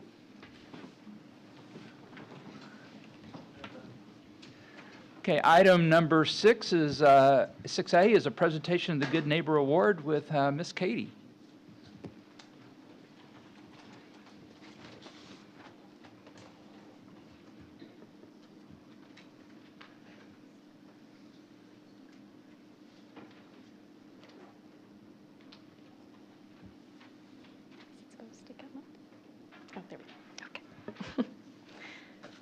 All right. Good evening, Mayor and Council. Tonight, I have the pleasure of presenting to you our most recent recipients of the Good Neighbor Award. The Good Neighbor Award is a new program that started in 2024 as a way of recognizing our residents that go above and beyond to help their neighbors. The criteria for this award include the following. You must be a Coppell resident. Individuals and organizations may only submit one nomination per year. You may not self-nominate. Elected officials may not be nominated, and nominees cannot be compensated for the service described within their nomination. We will be recognizing 6 nominees here tonight. I think 3 of them are here with us. We will present them a plaque and share a few words their neighbors have to say about them from their nomination form. At this time, I'd like to invite the award recipients to come forward and invite the mayor to come down to present them their plaques. Andy,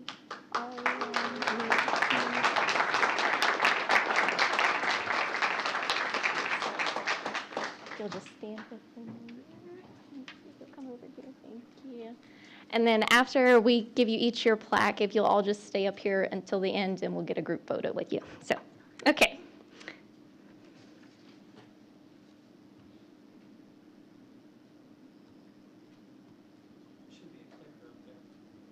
Oh, there it goes. Okay, sorry about that. All right, our first recipient of the Good Neighbor Award is Aria Golner. Aria, in your nomination form, your neighbor said you are a kind and thoughtful neighbor who quietly goes about helping and supporting her friends and the neighborhood in any way she can. She is a genuine pleasure to live near. She sincerely welcomes and befriends any and all she meets. Congratulations, Aria.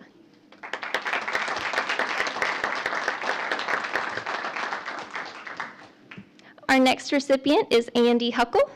Andy's neighbors say he exemplifies the spirit of community and selflessness in the support he provides his neighbors daily. His unwavering dedication to supporting his community in times of need have made a significant impact on the Braywood neighborhood. Congratulations, Andy.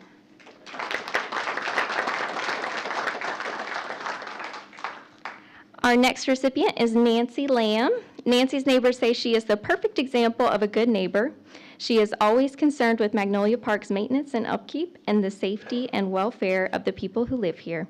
She knows each neighbor, which includes 114 houses, by name and their pets, and always has a smile for them every day. Congratulations, Nancy. All right, and we'll pause here. We'll get a photo of all. Okay, I'll be in it. We're sliding down. You're gonna be in the photo. Come on, Mark. Come on, slide down. Get in here, Mark. Oh, we got cut out. Oh. Come back. From there. One more photo.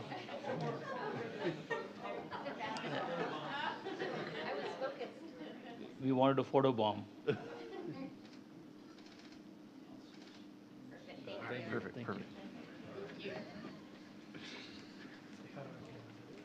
Nope. Okay, we had a few more recipients of this award. They couldn't be here with us tonight, but I'll still recognize them. All right, next recipient is Jackie Checkin. Jackie couldn't be here tonight, but one of her neighbors said that she has always been there to help them. When they moved in, Jackie came over and gave us canned jams, bubblers, and even floaties. She is always chatting with us and offering her help when needed.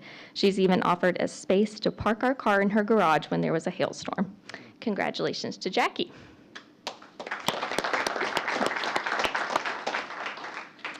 The next recipient is Don McEwen. One of Don's neighbors said Don is a very good neighbor. He and his wife Vicki go above and beyond for our family, who they've only known for a few short years. They are a sweet retired couple, and my 10 and 9-year-old kids absolutely love them.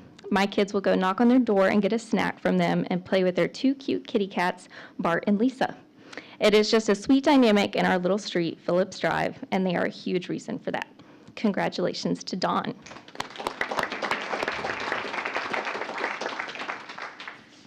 The final recipient is Clifford Pumphrey.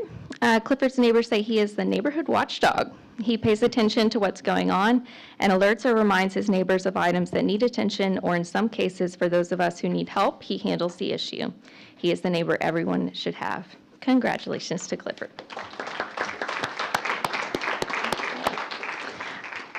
That concludes our award presentation for tonight. I'll end with sharing that if you know someone who is always extending a helping hand in your neighborhood, we invite you to nominate them for this award. They can do so by visiting our website, which was listed on the presentation above.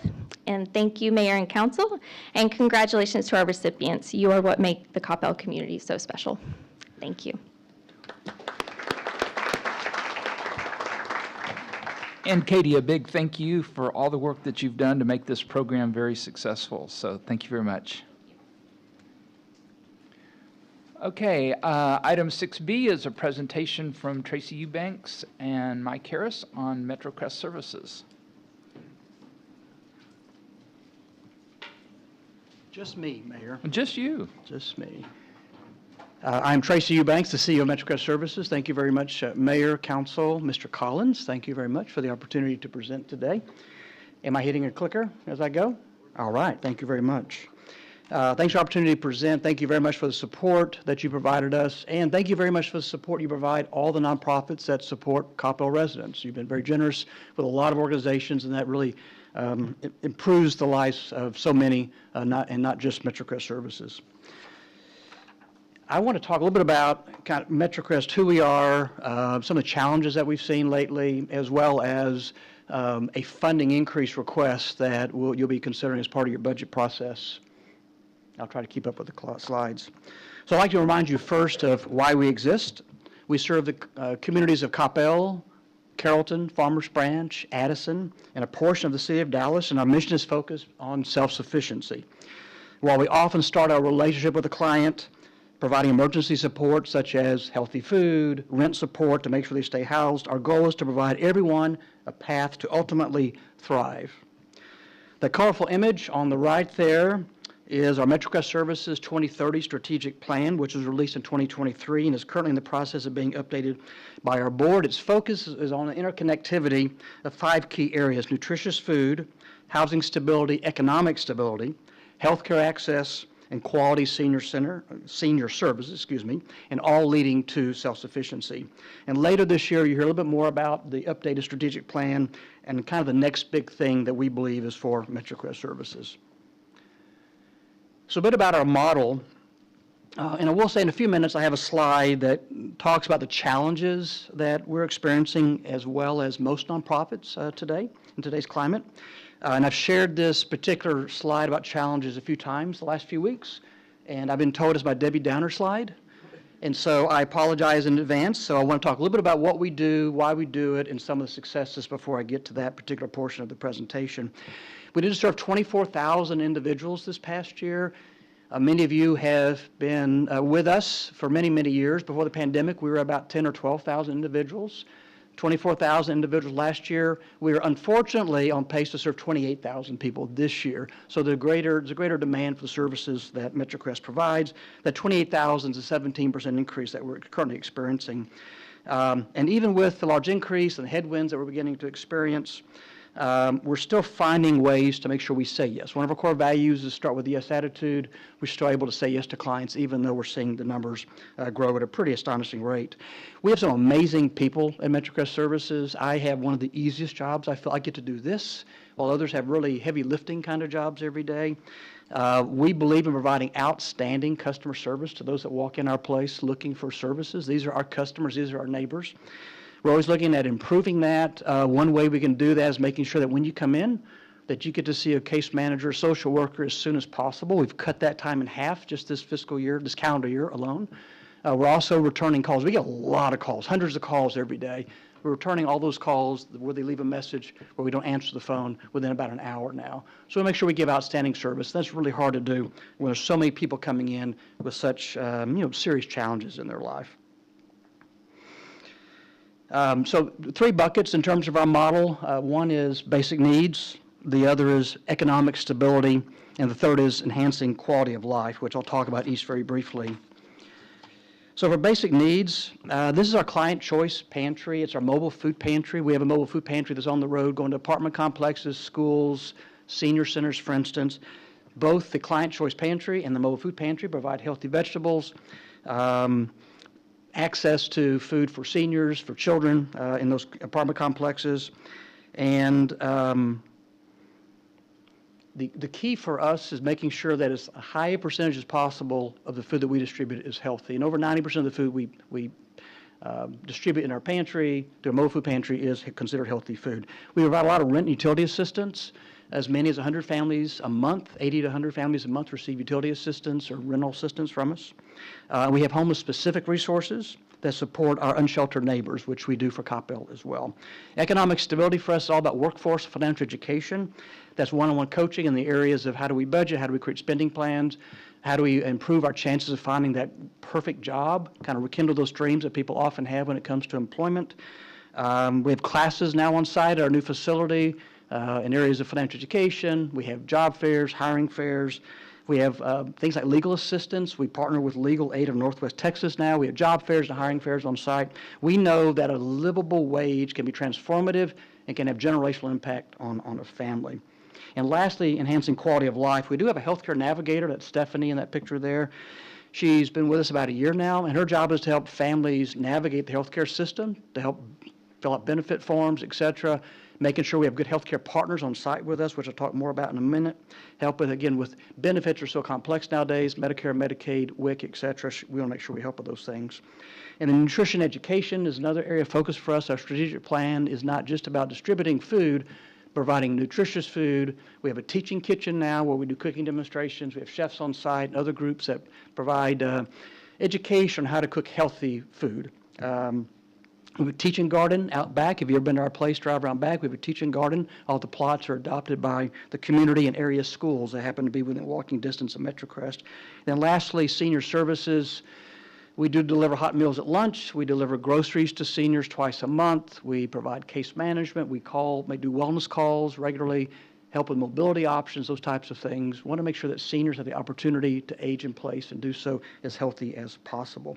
We are launching this weekend our Sac Summer Hunger program. Some of you have volunteered with that in the past. I believe we're over 50 Coppell kids now will be receiving food throughout the summer. These are kids in Coppell that normally receive a free or reduced price meal during school. So one of the things I'm excited about and I feel has been very successful for us is our community partner program, what I call complementary partners. So the vision of our new facility, which opened almost 2 years ago, would be in June, would be 2 years. We wanted to be a gathering place for the community, a place where people that entered that were often struggling under a lot of stress, where they felt trusted, where they felt safe, felt welcomed. And we want to make sure that we didn't have just our services, food, rent assistance, job assistance, but also other complementary partners on site and other areas of key services, critical services of which were needed but that we did not provide. And so we call this the complementary partner model. These are nonprofits, other service providers on site with us, or have easy access to us that complement what we're trying to accomplish as it relates to our self-sufficiency model. And I'll talk more about that in just a moment. We've added education and workshops on a variety of topics. This include classes such as ESL, GED, financial education by area financial institutions. A lot of our banks provide educators. We have health fairs on topics. We just had one recently. We had a caregiver support fair. We had a heart disease, diabetes, and cancer awareness fair very recently as well. And we also partner with nutritionists, as I mentioned, to assist with healthy eating habits. We have master gardeners who pair up with novice gardeners out in our garden. We work with major healthcare networks such as Parkland Hospital Network. Parkland provides our clients access to their specialty clinics as well as to specialists such as oncologists and cardiologists. So we'll make sure that our clients have access to those specialty services that often we take for granted because we have access. Just a sample of some of those partners real quickly. Again, we've been open there for 2 years now. These are all new partnerships for us. We're proud of many of these. I won't cover them all. Metro Care's on site providing mental health services. Hope Cottage, nonprofit, provides parenting classes. They give out free diapers, formula, and wipes.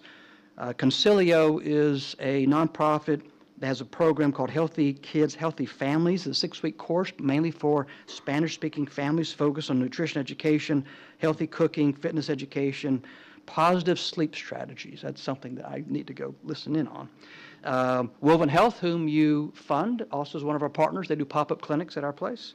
And Dallas College helps provide healthcare certifications and other educational opportunities. We also have many other less frequent partnerships, but equally important for us. We have Aspire, which is a nonprofit. They provide ESL training, and they were on site. They're a new partner. They're on site actually today, providing the first ESL class. They had 60 students. That's the most we've ever had for an ESL class before. So we're excited about folks that wanting to improve their English skills.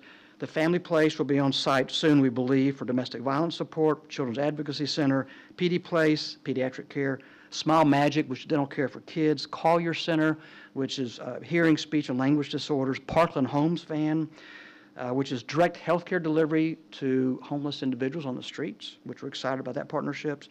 And then American Heart Association, they provide CPR and first aid kits. And we've aligned our nutrition policy with the policies and the standards of the American Heart Association as it relates to our pantry and our nutritious initiatives. So before I jump into those challenges I was telling you about, I want to talk about the number of Coppell residents served. In 23-24, we served 742 Coppell residents. When we presented this time last year, we thought we would serve about 838, which would be a 13% increase. We're on pace to serve about 862, so a 16% increase, which is in line with what we're seeing overall as an agency. For the 25-26 proposal that you have in your hands or that's been submitted to the city staff, we went back and we assumed a 4% increase. And the fact is, with the economic uncertainty in front of us right now, it is highly unpredictable. If we did see another 16% increase, we'd serve about 1,000 Coppell residents in fiscal year 25-26, beginning in October through September of 2026. Okay. So this is the portion I warned you about. So I apologize, but I want to make sure that we share some of the challenges that we're facing, and not just us, but the nonprofit sector overall. And some of you may have already heard my spiel. So a few areas I want to touch on. First is federal funding. Since January, the federal government has cut or eliminated funding for many programs to support those who are struggling economically or with health-related issues or have specific needs such as domestic violence, there may be human trafficking type issues, it could be any niche type nonprofit, drug abuse, substance abuse, that type of thing. So we're seeing funding cuts there. And this funding is typically provided to private nonprofits like us who administer a specific program or set of programs. And while federal dollars received by MetroCrest is less than 5% of our budget. So we decided years ago we would not be dependent on the federal government. So we've never had much in federal funds, and it's well less than 5% now. So we're excited about that. However, many nonprofits rely on the feds for up to 70% of their budget. So as those federal funding cuts happen swiftly, we have a lot of nonprofits that are already laying off staff, curtailing services, and even looking at shutting down. So there's going to be a ripple effect across the industry. And while we're only 4 months plus into these changes, we do expect this to continue. We don't see a major change that would improve the situation. The biggest concern that we have, and anybody with a pantry is going to have, is the reduction of funds at the North Texas Food Bank. They provide 90% of the food that we distribute. And while we don't want to be reliant on one particular source, in the food pantry business, you are reliant on one particular source, your food bank in your community. So 90% of the food we get is from the North Texas Food Bank. We know that they're projected to lose $9 million of USDA funding. We don't know exactly the impact on us, but we do believe that we could lose as much as 1 million pounds of food out of a 5 million pound budget. So next year, we believe we'll distribute 5 million pounds of food. We could lose 20% of that based on what we're currently hearing. There's not a whole lot of facts yet. We're having to do a lot of digging to make sure we understand the ramifications, but we know it's significant. That loss of 1 million pounds is over $1.5 million worth of value. So we're having to watch that very closely. So while we don't receive federal funds, we know that that is our one place of exposure is we're so reliable on North Texas Food Bank. We do pick up from grocery stores every day. We do get food from the community. However, it just doesn't add up to enough. When you're distributing 16,000 pounds of food every day like we are, it just takes a lot to catch up. And we're also just seeing an overall downturn in donations, non-government donations. My peers are seeing the same thing. We're talking a lot about this. Non-government donations would be foundations, which would be grants that we write. It'd be individual gifts from people like yourself, individually, it'd be corporate support. Our fiscal year, same as your fiscal year, so our Q1 was right on pace. So through October through December, right on pace. Since January through about a week ago, we have a 20% decline in those non-government donations. That's about $350K that we're short right now. And if you get emails from me, you know that we're kind of persistent. And so not as though we're not looking for new options, but we're seeing a pretty significant decline. Our individual donors are telling us a little bit hesitant about giving right now. Our corporate folks are saying they're pulling back on their budget.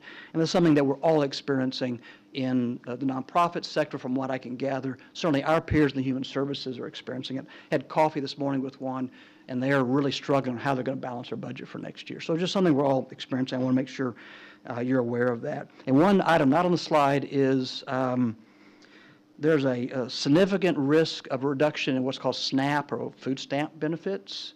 The U.S. Department of Agriculture, I think, is required to cut their budget by about $230 billion, and we know that SNAP will be a big component of that cut. And so that would be pretty significant for the people that we serve to have the perfect storm of less SNAP benefits and less food in the food pantry. So I warned you about the Debbie Downer part of this. So our goal, though, is to make sure there's no disruption in services. We've gone through recessions. We've gone through a pandemic. We've always found a way. And I'm here today in front of you because I want to make sure we get ahead of it. So we are developing some things that we are doing to take action. We're developing new donor strategies with a focus first on basic needs, making sure people stay housed, making sure they stay fed. In a few weeks, you will probably receive, if you're on my email list, information about a new campaign called Stock the Shelves, where we're trying to get a head start on how do we backfill the empty shelves with donated food or funds for us to go purchase food. Again, we want to get a head start on that prospective food gap. We're also maximizing the performance of a resale store. Many of you have shopped at a resale store. Resale stores do fantastic in a crisis. And so stores doing quite well. We'd love for you to shop, love for you to donate. That's an opportunity for us to generate income that we can use to help stock the shelves. We're also trying to be very responsible, scrubbing our expenses, looking at everything that we spend money on. We have a hiring freeze currently, trying to reevaluate staff policy, staff strategy. We're using reserve funds to cover our shortfall. Thankfully, we did create emergency funds years ago that we've maintained that allows us to not have to curtail services at this point. And lastly, we're asking our city partners like yourself, like I am today, to consider an increase for fiscal year 25-26 to kind of assist us through this transition period. So there's a history of the requests, which was also in the packet that we submitted to staff. As you see, that this year we're asking for a pretty significant increase. We don't like asking for an increase. We would prefer to continue our policy, which is asking you to be a partner, a funding partner, but put the responsibility for raising the bulk of the funds on us. So if you provided us 30 cents on the dollar of what we spend, our objective is to raise their 70%. We've always been able to maintain that model. That model's a little bit at risk at the moment, which is, again, why I'm here today. We felt like waiting longer would be a mistake for us. So again, it's a $61,625 increase for next fiscal year. We think that will allow us to continue services regardless of where the numbers look for Coppell while we kind of work through the initiatives to help us weather this crisis. We want to serve more Coppell residents as they need, ensure healthy food is available in our pantry, continue to provide housing support as prices do go up on housing. Unfortunately, we're seeing more layoffs currently. And to give us an opportunity to create a new plan to navigate external factors which we believe will not abate, at least for this calendar year. So again, thank you very much for the opportunity to share the challenges that we're experiencing and deal with my Debbie Downer news. We all watching the same, we're on the same news cycle, but I'm amazed how there are so many people that don't really understand the connection between federal funding cuts and the impact on people that are struggling and nonprofits who provide them services. And so it hit us really hard. Probably took us about 30 days to realize what a significant impact that was going to have. So again, very appreciative of the support you provide us. Thank you for your consideration and all your support. Thank you. Thank you very much for being here. Council, do you have any questions for Tracy? Councilmember Matthew. Thank you, Mayor. Thank you, Tracy, for being here. Great presentation. I see that you brought your team with you. If you want to introduce to the council. Yes, I will. You have to stand. Calvin Moore, our Chief Operating Officer, who says he's been here almost 9 months. As a sales guy says, he's been here almost a year, right? And then Akita Hobbs and her daughter. Akita's on our board. Akita's our board secretary, and I always say, board secretaries, every time they say they're willing to re-up for another year, it's just amazing. Because she takes amazing notes for us. So thank you, Akita, for coming. Thank you, Bijou. I just want to say And thank you for your for being a great liaison. We appreciate you year after year. Thank you so much. I just want to say thank you for your service to Metro Crest, and thank you for providing the service to the Coppell residents and the kids during the summertime. You mentioned about reduce grants from the federal government that may impact Metro Crest, although you are not receiving much from the federal, but people from other organizations may come to Metro Crest for the services. What's your anticipating numbers this year if that happens?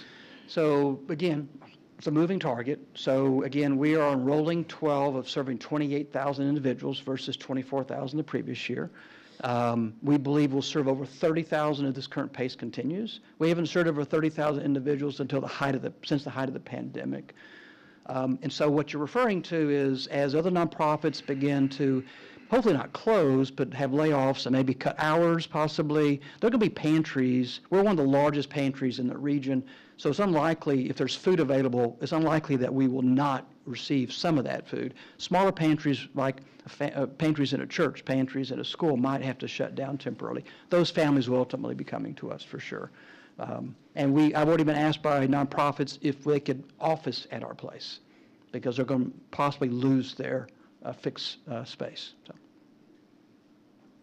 So I did want to let you know that Bijou has been reappointed or reassigned to be the liaison for another year. So you'll get to see That's great news. Yeah. Councilmember Prem Kumar. Thank you, Mayor. Tracy and the management team, thank you for the wonderful job that you all do. And Bijou, thank you for being the liaison. It's really unfortunate that you are where you are.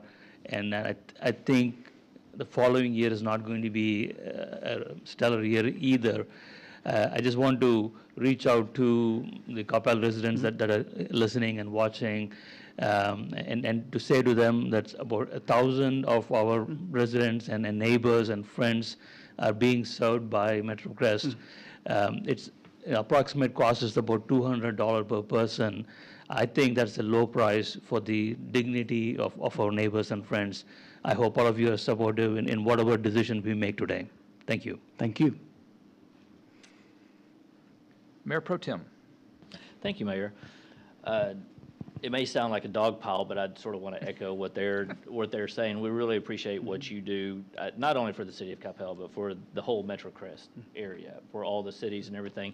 And this is a great example of you've taken this disruption that has gone on at the federal level and has trickled down and everything, but you and Calvin and Keita and the rest of the staff and the rest of the board have continued to stay focused on the main thing, and that's what I really appreciate that you do. Yeah. You do a lot for the city, for the residents of Coppell that the city of Coppell could not do if it was not for you. You are much better at it than we are, and we love partnering with you. So appreciate very much all that y'all do and provide for this whole area. Thank you very much. Considering the time we're in, that kind of dogpiling will work every day for me. Councilmember Hinojosa Smith. Tracy, always good to see you and your team, and really appreciate you being here. I think it's always, I always enjoy listening to your report because you tell us how it is, and I think that's really important. You and your staff and your team have to weather some really difficult storms over the years, and it continues, but you've always done it in a, in just a way where you don't compromise what you do at the core of MetroCrest, and making sure that people in need, whatever that need may look like, continue to be served. And so thank you for that. Thank you for being creative. Thank you for being willing to ask the hard questions and ask for more when more is needed. And thank you for serving so many people across the board, because everybody goes through challenging times and it looks different for everybody. And the fact is they always have a place at MetroCrest. And I know that we love going and serving when we can. And Christmas is a time in particular. And again, I love what you do, and I really appreciate you sharing where you're at and how we can be of support. Thank you very much. Thank you very much. Thank you, Mayor. Appreciate it. Thank you all.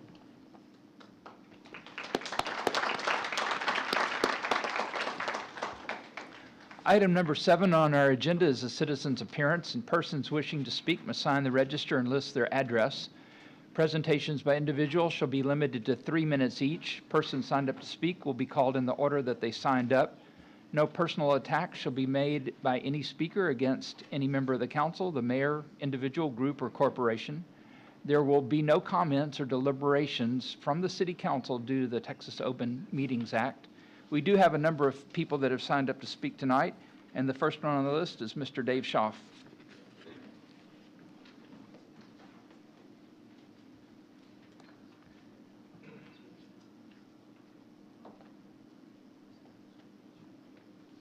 Name and address for the record, please. My name is Dave Schaaf. I reside at 215 West Wind Drive in Coppell. Mayor, city management, and council members. My topic again is free speech. I believe my topic is very pertinent, serious, and reflects directly on how the city conducts business and interacts with its citizens and the community at large. As you all know, I do not believe this citizens' appearance venue should be allowed to continue as stage for self-indulgent idiocy and nonsensical, irrelevant topics, such as happened again on May 13th, that are not within the spectrum of the city's legitimate and important business needs and/or concerns. However, unlike some recent speakers, I do respect the time of the officials and citizens of this community and do not think this quote-unquote right to free speech should be willfully abused and perverted. Yesterday, on Memorial Day, we remembered and celebrated the lives of those who gave their all for this country. We should never forget what has been earned by others for our freedoms. We should cherish and respect those freedoms and not dishonor those sacrificed by misusing or perverting the intrinsic value and fundamental meaning of freedom. Therefore, I'll conclude by just stating that my presence alone, again at this podium, demonstrates my position very clearly. Please do not continue to equivocate on this topic. Thank you. Thank you very much for your comments tonight. The second speaker on our list is Tammy Rice.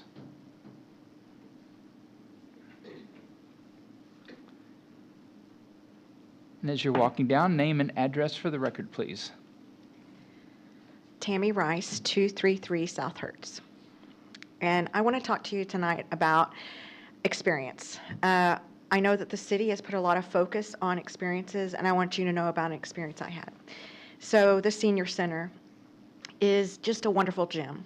And I've gotten much more involved in it, and I just want you to know that one of the experiences that happened was Mother's Day. And they did a fantastic job. All of the leaders at the Senior Center came to the Arts Center and carried all the stuff over. And then you had the Arts Center people that were helping. And it was just a beautiful recognition. And it was just a great time. And I think that the Senior Center, obviously, everyone wants more. And you only have so many things you can do. But I just think the experience was great. I'm on the volunteer committee, the program committee, and I've had a great experience with the leadership as well. I go and say, hey, I'd like to do this, and instead of saying yes, but, or no, they say yes, and. So I just feel like that shows the experience that they want to bring to our Senior Center. And I am a frequent flyer at the Senior Center. I'm usually there 5 days a week, getting my free tea and bagel. But my husband and I have started to make friends. I noticed on one of the slides that it talked about how when you're a working person outside of Coppell, we had a space where we had our kids grown and we didn't have a community because we were all working out. Now that we have the Senior Center, we're making friends at this phase of our lives, a different set of friends. And so I just think that that's another thing that's an experience I've had. And I just wanted to use my time to share some positivity about my experiences. And we appreciate all the support. I know that you all come and come to give us updates and things like that, and we really appreciate that. Thank you. Thank you for your comments tonight. The next speaker is Dr. Jack Henderson.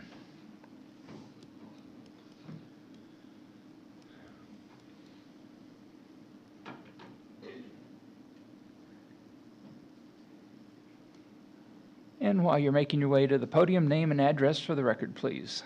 Dr. Jack Henderson, 617 Pheasant Lane. To the Mayor, Pro Tem, Council, Deputy City Manager, I am here tonight requesting the return of Breakfast with the Candidates.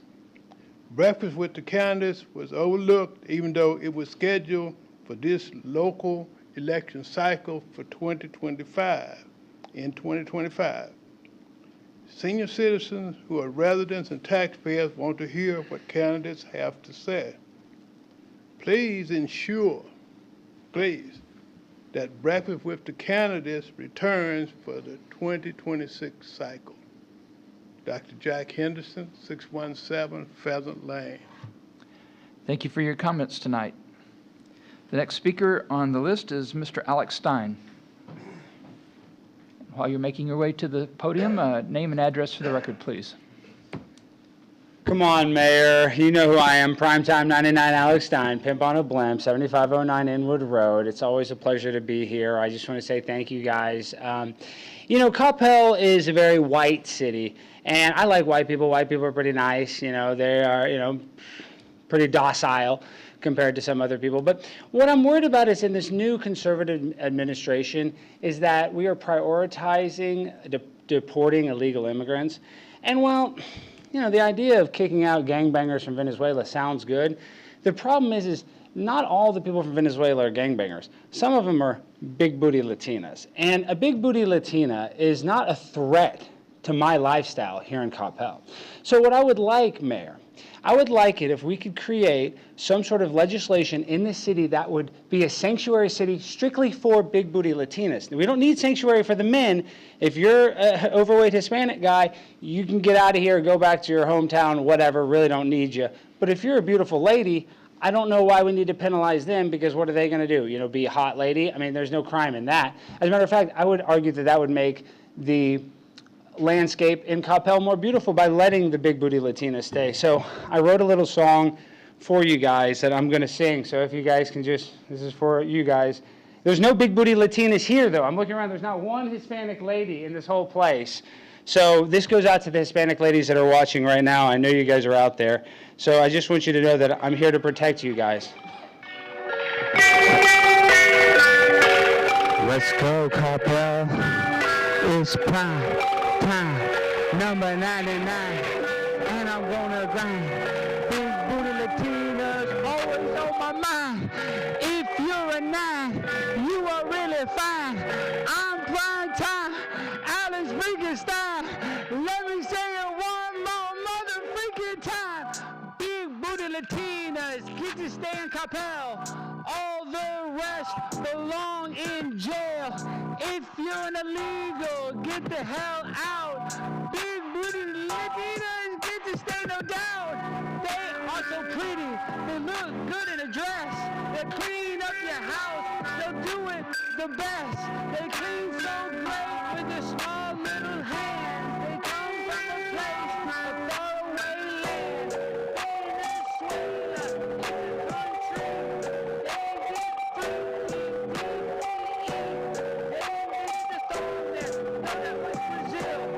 If you're on OnlyFans, you need to chill.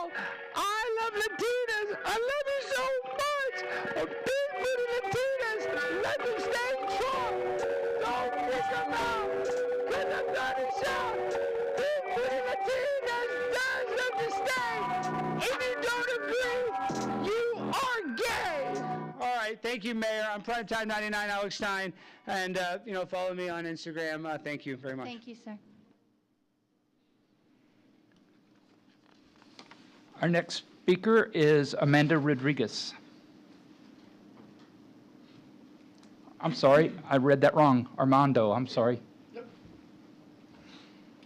Name and address for the record, please. My name is Armando Rodriguez. I live down at the Dallas Immigration Center. Reason I'm here today is to express my experience being in America. Obviously, I heard this gentleman right before me. What this man believes is slightly not true. Not all Latinos have big booties, but it's okay. Some of us tend to have the big booty. Sorry, this is my first time ever doing something like this. First time being in Coppell. Cuba, where I come from, actually doesn't have anything as nice as this. So reason I'm here, council, is actually because, well, you don't have a lot of Latino restaurants, but on top of that, my experience being in America has been pretty weird. Came into America through Eagles Pass here in Texas. I got trafficked in a Cybertruck all the way to Los Angeles. I was kind of curious about when I'd make it to Los Angeles, but it took like 3 days because something about like people were protesting about the electricity going on. And well, I made it to Los Angeles, had no way to make money, started panhandling, got approached by a couple weird people, AKA the gays. Then while in Los Angeles, became a DoorDash driver. While being a DoorDash driver, I had an order for it was like a $3,000 tip. And I was like, wow, I'm finally gonna have a place to live. Well, I ended up being a DoorDash order for Pete Diddy. And it was like 5,000 bottles of baby oil, something Johnson and something. Well, I delivered the baby oil thinking, wow, $3,000 tip. Turned out they told me in order for me to get the $3,000, I'd have to do something. I was like, dude, I don't know what it is, but, you Americans believe customers always right. Eso está raro, ¿oíste? And, well, I got touched.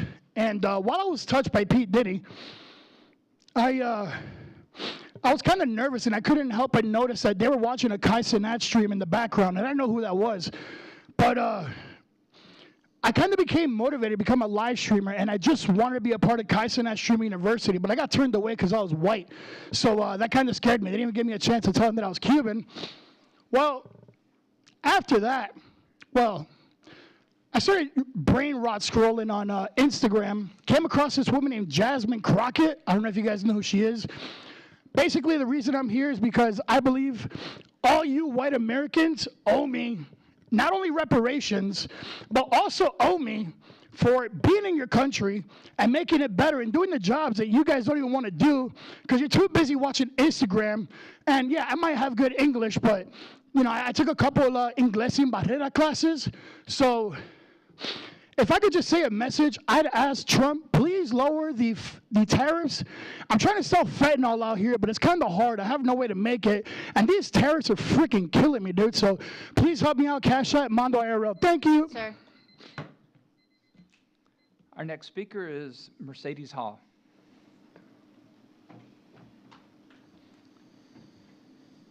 Name and address for the record, please. Mercedes Hall, 483 Grace Lane, Coppell. Thank you. Good evening, Mayor, council members, and the city of Coppell. Mercedes Hall. I'm the Coppell Kiwanis Club new chartering president, and I work from home. I'm in digital marketing, and I don't currently have a car. I'm in the process of building a new business, and I'm focused on that. And I'm really excited about the new DART rail coming in.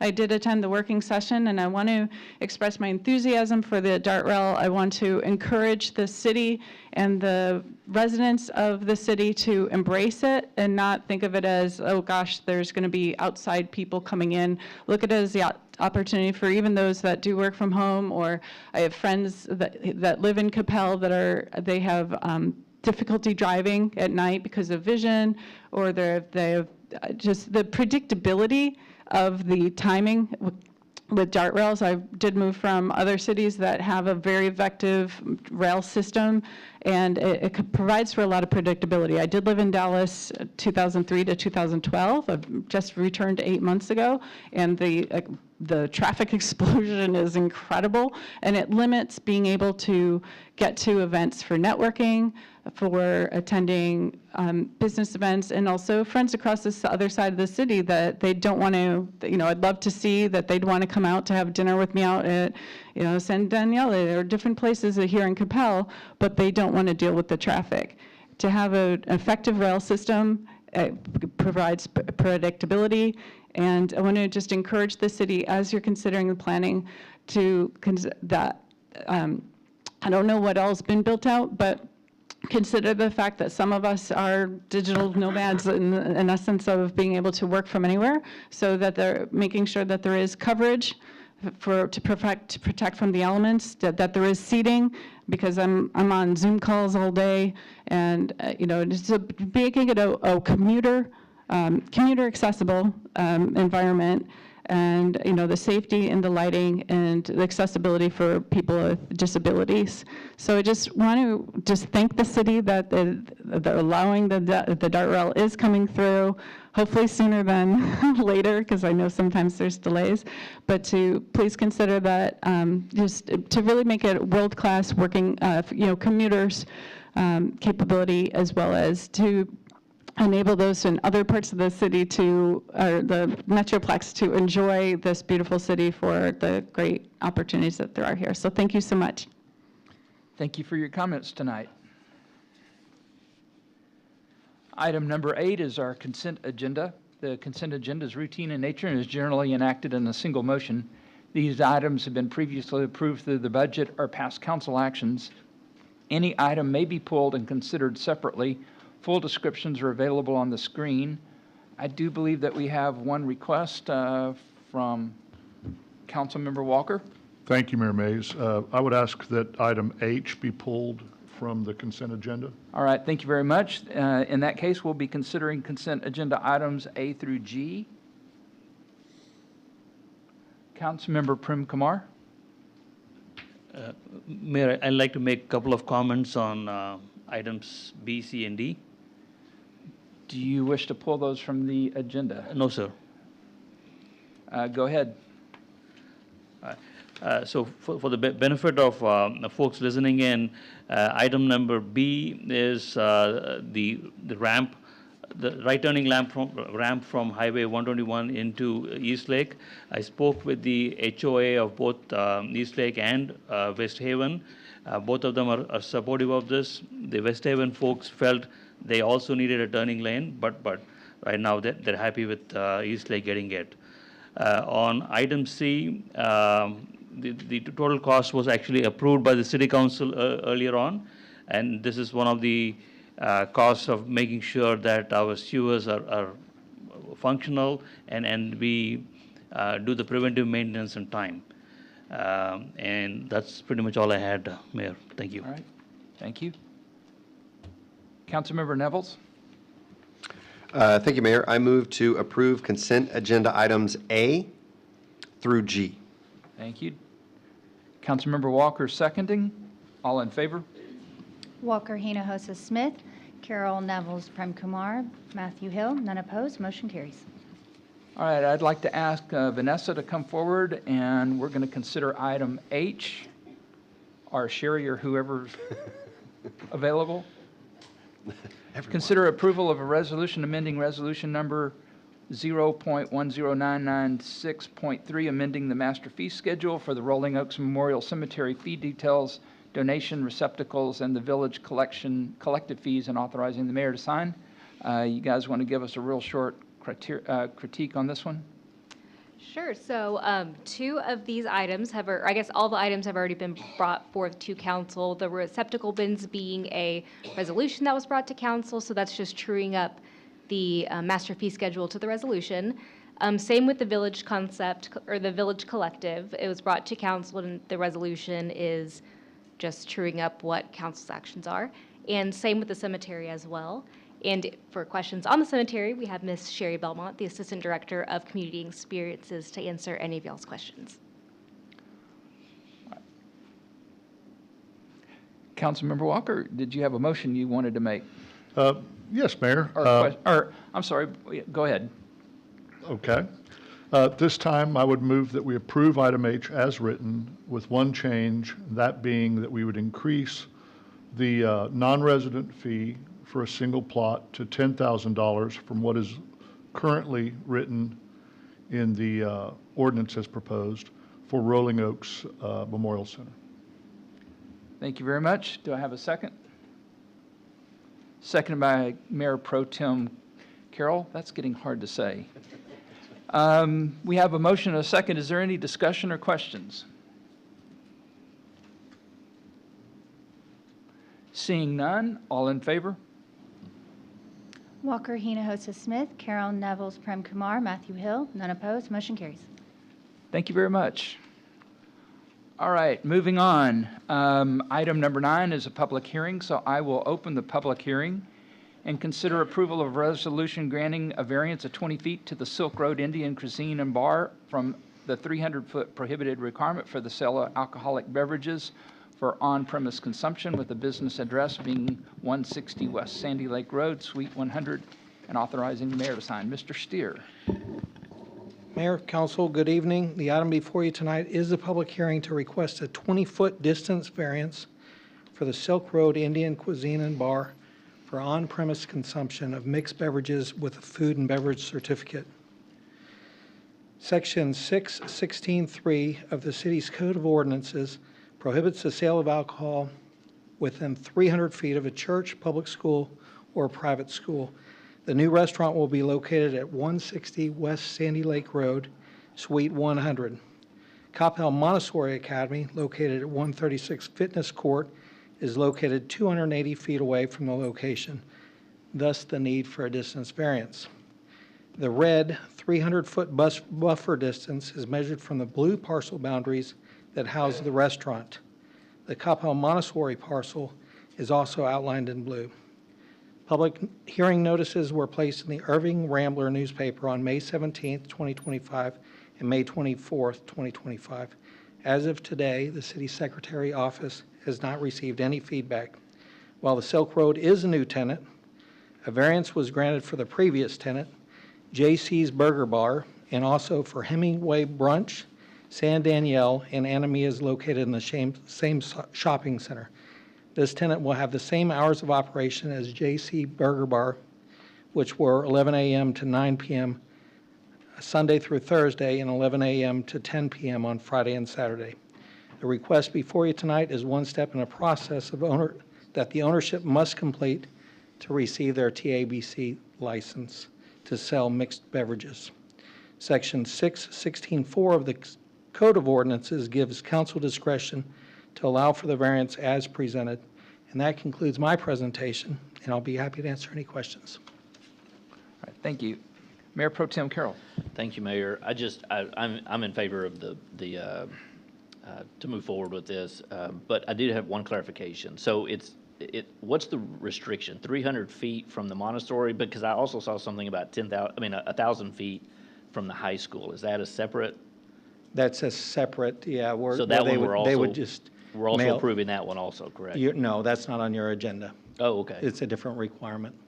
Oh, okay. So the only one we're doing, even though it's within 1,000 feet, it's a Right. 20 feet variance also on that one. The TABC administers that 1,000-foot requirement. So if they're within 1,000 feet of the school, they have to take that up with TABC. Okay. Our local option is only 300 feet. Okay, so all we're concerned about is the 300 feet. Correct. Okay, well, I'm in favor of it. I just wanted a point of clarification because I'd seen Yes, that sir. in the memo. Thanks. Councilmember Matthew? Yeah, thank you, Mayor.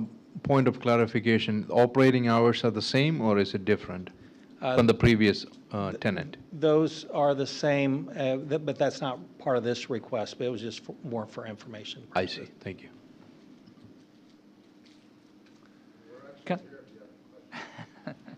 Councilmember Walker? Thank you, Mayor. I just wanted to say that I'm excited to see the Silk Road Indian Cuisine and Bar willing to move into that space to set up so quickly after we lost J.C. Burgers. We had the same variance allowed for the predecessor tenant. I see no reason that this tenant should receive any different treatment, and I hope that whole strip succeeds greatly. Councilmember Prem Kumar? Thank you, Mayor. I'd like to close the public hearing number 9 and move to approve as requested. All right. Oh, I got 3 seconds. Councilmember Hill, as a second. Any discussion? Since we've already been doing, Councilmember Nevels. Is there anybody signed up for the public hearing? No, there was no, Okay. I'm sorry. There was nobody signed up for the public hearing, so I just skipped that one. Okay, So just- sorry about that. I thought I would double check, Mayor. Thank you. Yeah, that's a good Mayor Pro Tem, ex-Mayor Pro Tem. Where you at? Where you at? All right, so we're getting a little bit off topic. We do have a motion and a second to approve. All in favor? Walker, Hinojosa, Smith, Carol Nevels, Prem Kumar, Matthew Hill, none opposed, motion carries. Thank you very much.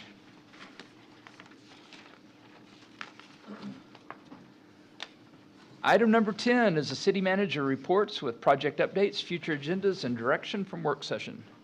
Thank you, Mayor.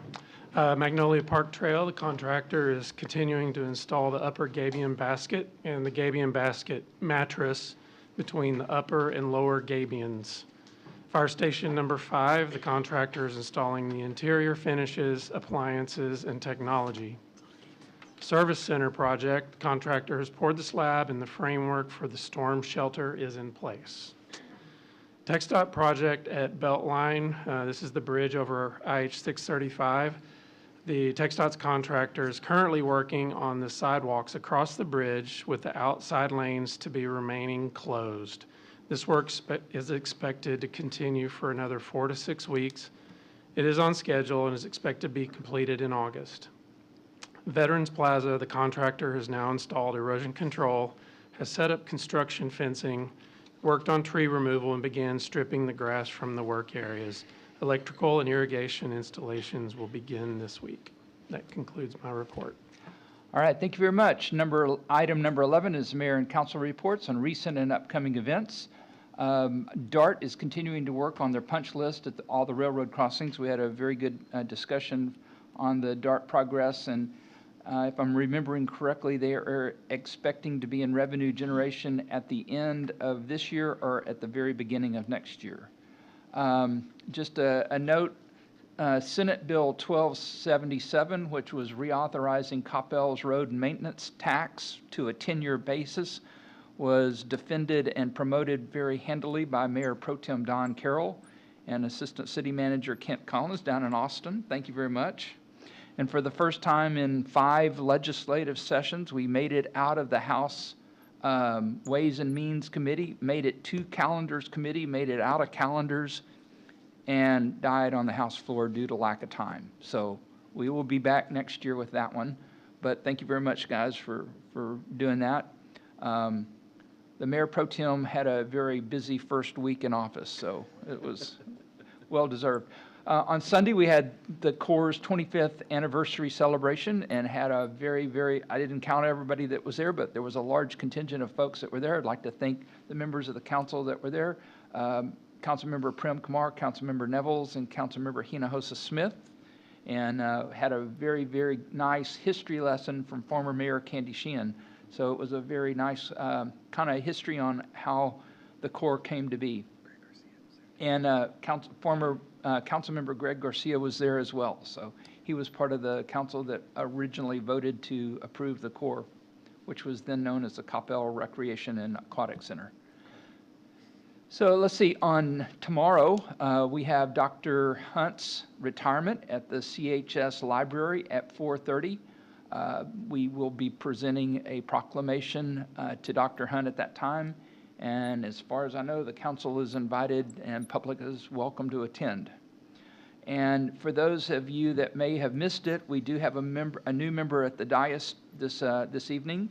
We'd like to welcome back Tristan. I'm having trouble with the last name, but Crystal is back with us. She is filling in temporarily until a permanent city secretary is hired. And in case you don't recognize, she spent 16 years in that chair.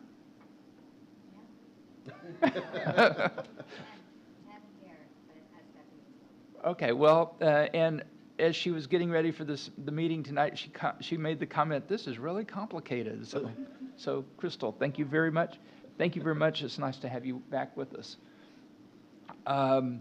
Item number 12 is council committee reports concerning items of community interest with no council action or deliberation. Council, any items to present?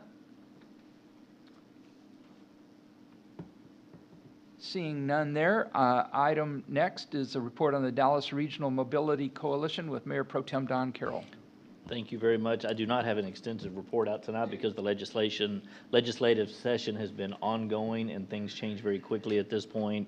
I intend at my next report out to give sort of a summary on the things that happened transportation related. I will say that there has been nothing extreme on the transportation front that has happened. There have been a few things that have hurt slightly and a few things that have helped slightly, but nothing overly extreme as far as transportation is concerned this time. So, but I'll have a further report out next quarter. Thank you. All right, thank you very much. Item number 13 is public service announcements concerning items of community interest with no council action or deliberation. Do we have any public service announcements? Councilmember Nevels. Just very quickly, I think I might have missed it, but I just wanted to let you know that we're having a visit to the senior center. So any council members, tomorrow we're visiting. So if any council members would like to attend, no, Councilmember Prem Kumar typically joins, but love to have any other guests come and join us at the senior center for our report. Thank you. Thank you very much. Item number 14, there is no necessary action from the executive session, so therefore there being no further action before this council, we are adjourned at 8:39 p.m.